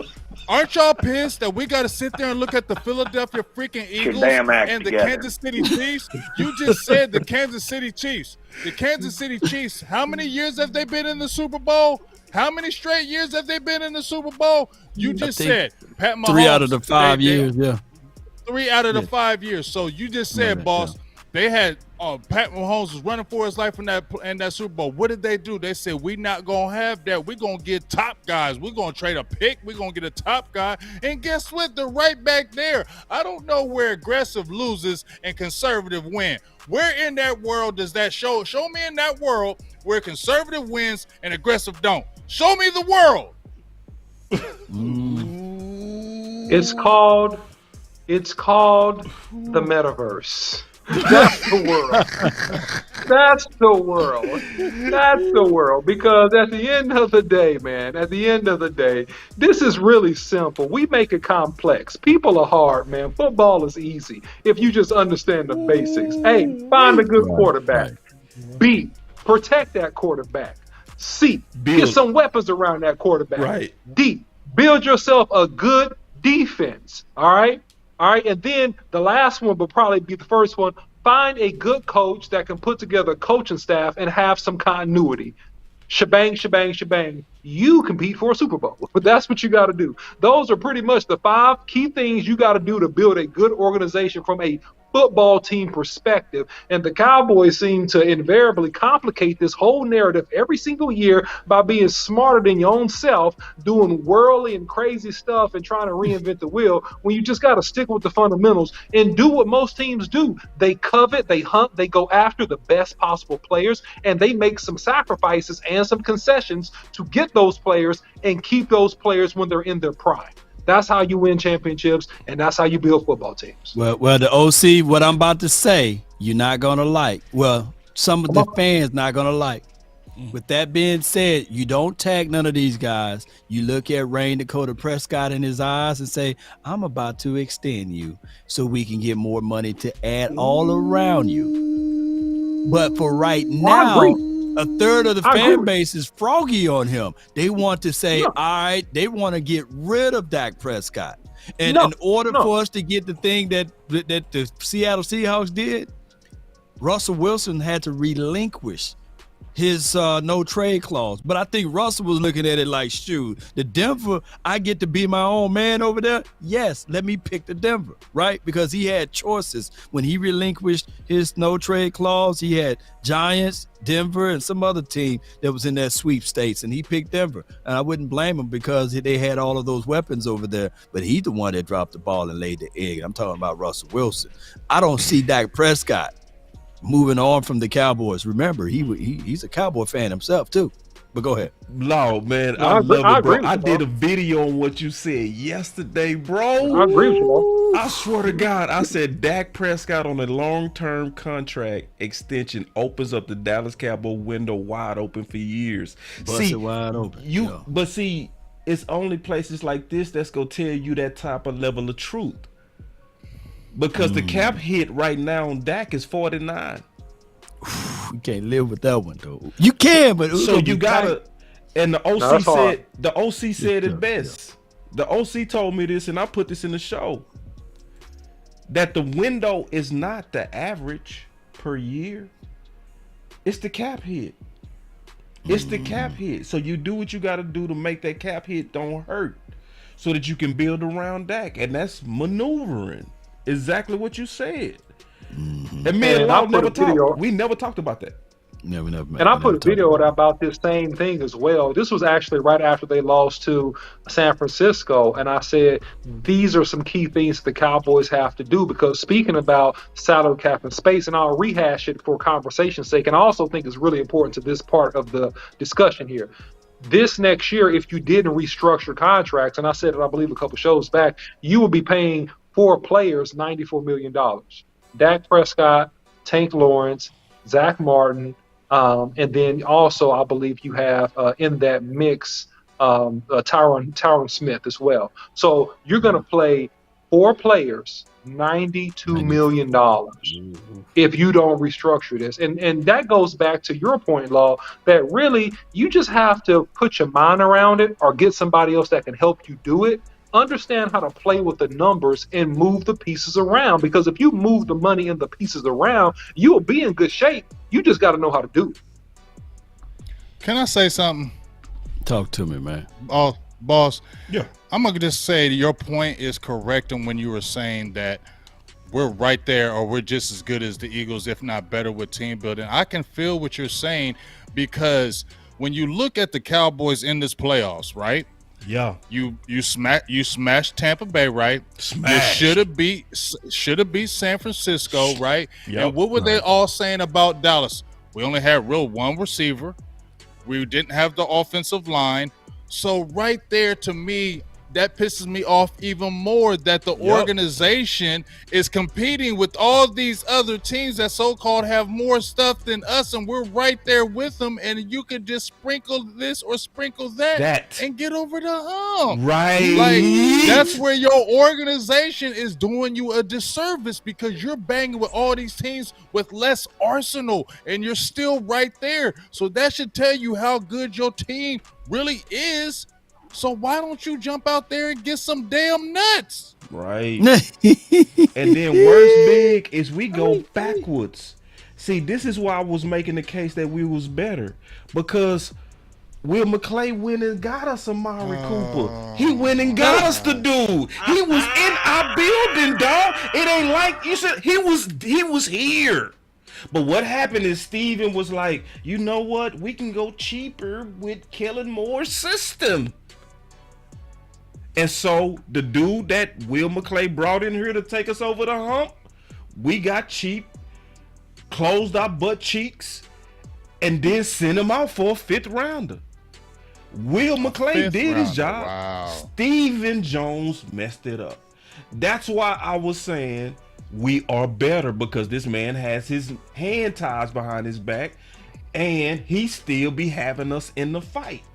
But you right though, in terms of the overall maneuvering and execution of deals and being first things first, overall, yeah, Philly beat us. But we it's suck. almost like I'm we saying suck this. at that. We wasting talent. Suck. I said like that. We are wasting talent. We are wasting talent. You're wasting these precious years. That's why I said Michael Parsons. I said you gotta win and when these. You talk about winning when these guys are young. You don't. You have Stephen Jones crying, right? That's what I don't understand about Stephen Jones, man. He's so goofy. You're crying about, oh, we got to pay Micah soon and we got to pay CeeDee Lamb. So why the hell don't you just win now and get some of these guys so when they get ready to come up, you got some chips around them already? Like, I don't understand this conservative. Once again, I'm about to get pissed off again because I don't like conservative. You're playing you're not doing the service right to the organization or the fans. Okay, you're not doing it right by us because you have a team that's competing, right? You had 2 back-to-back playoff appearances, first time in 20 years, over 10 years, and 2 back-to-back double-digit win seasons. You see Mike McCarthy. What happens when you see Pete Carroll and their general managers? They work hand-in-hand together. We don't have that. You see what I'm saying? That's been another disconnect where the general manager and the owner, that's 2 people. That's 1 person. I'm sorry. And then he works with the actual coach. It's not like that. How many times we heard, well, he's going to be starting, and then Mike McCarthy's, well, we'll see. Mm-hmm. How many times we seen that? Right. How many times we seen that during the year? Man. Well, yeah, he's gonna be our starting left tackle. He'll be in there next week. Mike McCarthy ain't said nothing yet. Shut up. See, that's the problem. See, so when we keep on hearing when I see those things, you're still meddling. But you, bro, I'm getting mad because you 80, and you're the GM. You're the GM. You're 80 years old and you're our GM. Are we serious about that? And you keep on saying these digital. Jerry Jones is the 80-year-old. What's he doing? That's the GM. Say, I'm gonna try to take it a step further, bro. It's almost like dealing with. I'm from Dallas, so it's a place in Dallas where the privileged are. They call Highland Park. When I see Stephen Jones, I'm gonna be honest. I get a strong smell of extra privilege and spoiled, to where he gets so locked into his way. Like, he tagged Dak. Like, most people don't understand how silly that was. I heard you say this, Law. What was the cap space we had in 2019? It's gonna shock some of y'all. $94 million in cap space, and we spent a third of it tagging Dak. Yeah. Dak was the first quarterback in our history that we actually tagged. And if you look at it, Dak in 2020 was the most expensive person in the NFL on total cap hit. $31 million gone, and it was in 5 games because it was in the 5th game he hurt his ankle. So you spent $31 million being stubborn. And basically that whole thing was about trying to force Dak to be team friendly. Yep. That's it was almost like scary to big game. Like we spotted, like we spite, like we spite. That's spiteful. That's spiteful. That's no. Perfect. No, I'm gonna tell you what it was. I'm gonna tell you exactly what it was. It was Kunta Kinte on Roots. And when the slave master whipped him and kept on telling, "What's your name?" he said, Kunta Kinte. He said, wrong. Toby, I told you your name is Toby. Say your name is Toby. That's what it was. And at the end of the day, he ended up losing. He lost that battle, and he paid Dak Prescott $40 million a year, which is why, to Law's point, extend the man now, and you can control that number. Yes. If you don't extend him now, if you wait, listen, you heard it here first. Listen closely. Scoot up. Yeah, hold on. Let me scoot up. If you wait, and you let Dak play to the end of this contract, okay, you are going to have to pay Dak Prescott more than $51 a yearly average to keep his services. It's going to be like that now, OC. No, I'm saying it's going to be more than $51 million. Oh, it's going to be like that now. So I did the numbers on this yesterday. Aaron Rodgers is right now at an APY of 50. No, he's not an outlier. He's next. So his average per year is 50. That means the next quarterback is gonna have to top that. And it happens every time. So I'm basically saying the warning that you said is already here. I'm basically saying you're right. Yeah. No, listen, man. I'm telling you, pay the man quickly and in a hurry. Yeah. And stop trying to say, Toby. No. But see, here's the thing. We'll see. Because, I already told you that Stephen Jones ain't on no Dak Prescott. I don't care what they say in the media. Just because they say that stuff in the media don't mean it's true. Just because they say that in the media, oh, we love Dak and he's our guy. Man, I don't believe Stephen Jones saying Dak is our guy. I don't believe him. I don't believe him at all. Yeah. Hey. Saying that, I don't believe nothing in him. Because why would you franchise, like you said, why would you franchise? Hey, boss, check your DM on Twitter. I wanted you to pull that up so that I can recall my damn mind, man. Okay, I got the damn tweet. I got the damn tweet. It's Chris Arnold. I found it. So when it's in your DM. I got it right here, big dog. Ooh, pull it up so everybody can see it. Yeah. So look, I got it. Look at that. Was I right on that money? Right on the money, Law. That's why I asked you, because I knew you was gonna be right on the money. I heard you do it on your show. So I was off on the year. So that was in 2020. I guess that season is kind of rigid, right? Yeah. So it was going into 2020. Yeah. Into 2020. Yeah. So what did we do with that money, dog? What we do with all that money? We tagged Dak, which was crazy. And you tagged Dak. Man, knowing you were going to pay him anyway. Right. No, just like you tagged DeMarcus Lawrence, knowing you were going to pay him anyway, right? You tagged him, you still paid him. So what was the point of you really tagging him? What, for another? What did you tag? Power. Like I said. Power. Yeah, you're right. Power. We own you. You're going to do what we say. If you don't like what we say, then this is what's going to happen to you. But they think we be lying. They thinking we be lying when we say the Cowboys don't do nothing with the money. That's true. They be like, Lord, man, we need the money. That's true. we don't do nothing with the money, y'all. Come on, man. That butt wow. That's sad, man. Hey, this is really sad, though. This is really sad, though. It pains me. It's sad. This is sad. See, because you know what this coming down to? We one man's ego away. Because at this point, I think even Jerry would know how to get us over the hump. Don't you know? You see what I'm saying? Hold on. Like, I just got to say this one time. For one time. Now, Jerry having to build a whole team? Nah. Hey, I just got to say this one time. if we were able to see, and I'm gonna give them their flowers one more time. If we were able to see the Eagles do that with $22 million, what the hell would they would have done with $94 million of free cap space? Right. Oh Can I ask that question like this, Law? Can I say it like this? Let me say it like this. If 21 million did that to the Eagles, what would 31 million that we threw away with Tag and Dak would have done for Dallas? Ooh, that's nothing, even better. Because they wouldn't have did nothing. Right. Yeah. Let's give our final words because I know we'll go all day, bro. I know we'll go all day. I'll start it off. Man, first of all, y'all put fire in the chats, man, for the content, man. Follow Boss Cowboy Sports, follow Law Nation, follow Big Game James, man. You getting the best in the business, man. Put fire in the chat, man, on all the channels, man. Give it up for the Pounder, man, for real, man. We putting in work, man, and you can't tell me work this today. nowhere else. Oh yeah, we putting in work, man. Go ahead, Boss Cowboy. Go ahead. Not that real stuff. Not that real stuff. So this is the dope thing about the final word is that y'all used to once a week. It's now more than that. Now we getting ready to have this tame style of realness, but it's gonna be about details of these draft candidates as well as some free agents.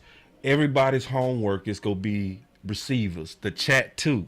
Do your homework so that you can add value to the show, because we gonna all have our top picks and we gonna have our top free agent picks that can potentially help this team. Now, what I'm excited about from doing this show, that because I know everybody personally, we all independent thinkers, so it's gonna be some natural debates that's gonna arise out of this. It's gonna be good ones though, and it's gonna make us better. Like for instance, I was wrong about Moomba last year, but me debating Big Game James put me on the right track. You know what I mean? Because he was able to tighten me up and say, "Hey, boss, you watched the wrong games. Go look at this game, go look at this game, go look at this game, and then you'll see why most people hire on Moomba." And I was like, and I did.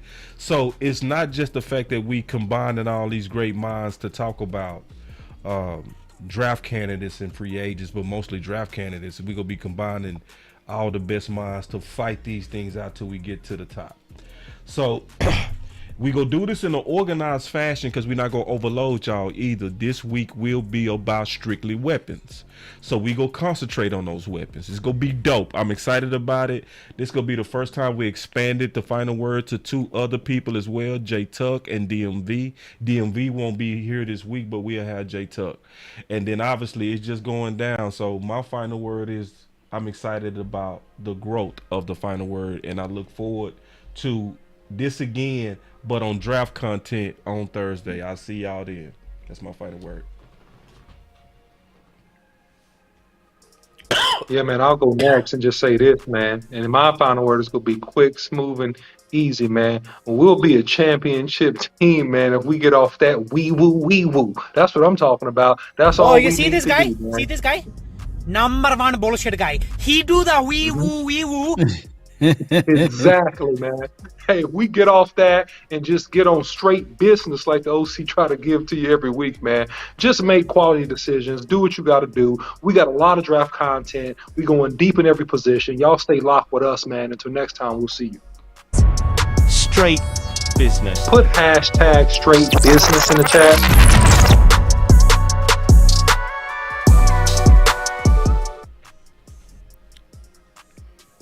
All right, I'm going to be next on this. I'm going to holler at my boy 808. Yeah, whatever, dog. You telling me that this is my final word when he's telling me, oh, there's not change, because there is change because Kellen Moore is gone and Mike McCarthy's still here.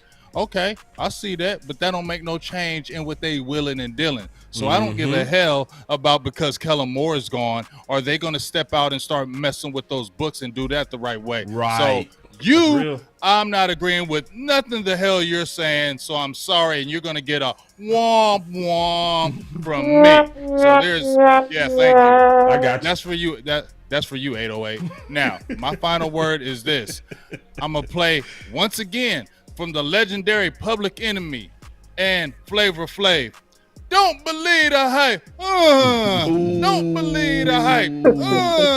Okay? So I ain't going to believe all that hype that y'all been saying until I see it. So just because Kellen Moore is gone don't mean nothing to me, because I want to see you go out and get maybe 1 or 2 players. I want to see you not franchise tag Tony Pollard, just like you've been franchising and get and wasting money. I'm talking about you trying to save money. You wasting money, dog. And so I don't believe what y'all saying. I don't believe what you're saying. And I'm going to say it again. I don't believe what you're saying. The proof is in the pudding. The proof is when we actually see it. Get out there and finally get aggressive. We're being handcuffed by one, like you just said, boss. Yep. Egomaniac, right? He's an egomaniac right now because he's so hell-bent on saying this way. We did it this way. Yep. We did it this way, and we're not moving from it. So you can keep on acting like that, but guess what's going to keep on happening? We'll keep winning games. We'll keep being competitive, and every year we'll be failing, and every year they'll be saying the same thing about us, and I'm getting tired of saying that same crap. So I'm sorry if y'all don't want to hear that. Well, that's what I'm saying, and I ain't putting no damn Kool-Aid. I almost drank it, Stephen Jones. You almost had me drink it. It was right there. But you know what? Nope, not going to do it, and that's my final word. Ooh. Yes, indeed. And Big Game James had my brother to rag on me for a whole week. He said, tell your boy Big Game James I got a wild cherry Kool-Aid that I'm drinking for his 49ers. And I said, dang. But I reminded him, Big Game James, his drought is longer than ours, right? That's right. You feel me? You feel me? Longer than ours. You might have won that battle, but the war is far from over. We going to get to 6 before the 49ers. But I want you guys to do me a huge favor. I looked over to my Facebook and I only saw 3 shares. If you guys that's watching, can y'all do me a huge favor? Tell that share button to lean forward just a little bit. Slap that share button for your boy and slap it and share this content all around. Let's continue to grind to grow. So for my opinion, for my thoughts, boss, what you're saying is that we're going to be doing the draft concept Thursday, and it's going to be covering the wide receivers, right? Yep. Can I give you my pet cat already? Or we gonna wait? Can I tease him a little bit? It's up to you, bro. It's up to you. Let me tease y'all, man. I like this dude from Ole Miss, Mingo, big boy. I liked his feet, the foot action and everything. He's 225 pounds. He's a big boy. He's a tall target. He got some little quick speed to him. He's like Noah Brown a little bit, but with better hands. So let's see what Mingo can do, man. He's from Brandon, Mississippi. I met his parents and everything growing up in Mississippi. Of course, he is a hard worker. He's a good student, and he's one of my guys that I'll be looking at and seeing what he's going to do on this next level. And he's one of my pet cats or sleepers out of this draft. So shout out to Mingo. Shout out to all of the Mississippi squad. Shout out to all of the Mississippi wide receivers. And, of course, his goal is to be better than A.J. Brown and DK Metcalf. Those are big shoes to fill, son. But look, anything can happen, man. It's the NFL. So let's see what can happen down the line. That's all I have, man, for my final word. I appreciate y'all. I love y'all to the sun, in the moon, and back. Let's go. DC for life. Cowboy Nation. Hey, and the week after that gonna be running back. So we doing receivers first, and then we got me doing some homework. Man, everybody got homework, but listen, if you only got 3 or 4, that's cool. Some people will have 20, some people will have 5. It's not about that. Wide receivers. Jonathan Mingo, Rashid Rice, Cedric Tillman, Quentin Johnson. Jackson Smith. I see you, Lord. That's all the people that I've been looking at. So those are the people that got the 3 stars. Yeah, those are the people like, the build that the Cowboys like. They don't like those tiny guys, for some reason. They got a lot of good tiny guys, but they don't like them, man.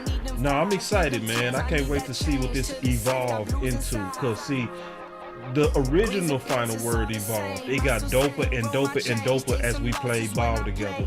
And Big Game James said that was going to happen. He said, man, we going to feel each other out, and then it's going to get to a point where we know that bounce pass is coming. I definitely think we at that point right now. You know what I'm saying? I can't wait to see that mold happen with DMV and J Tuck. It's gonna be dope. You must saving DB class for last, honey. Best for last. We might do that week 3. Like, it's about trying to target our top needs first, and then I think that's how we should handle it. Then it's gonna just get entertaining. You feel me? Oh, I got some requests right now. They saying that please just stay to the realism of what the Cowboys gonna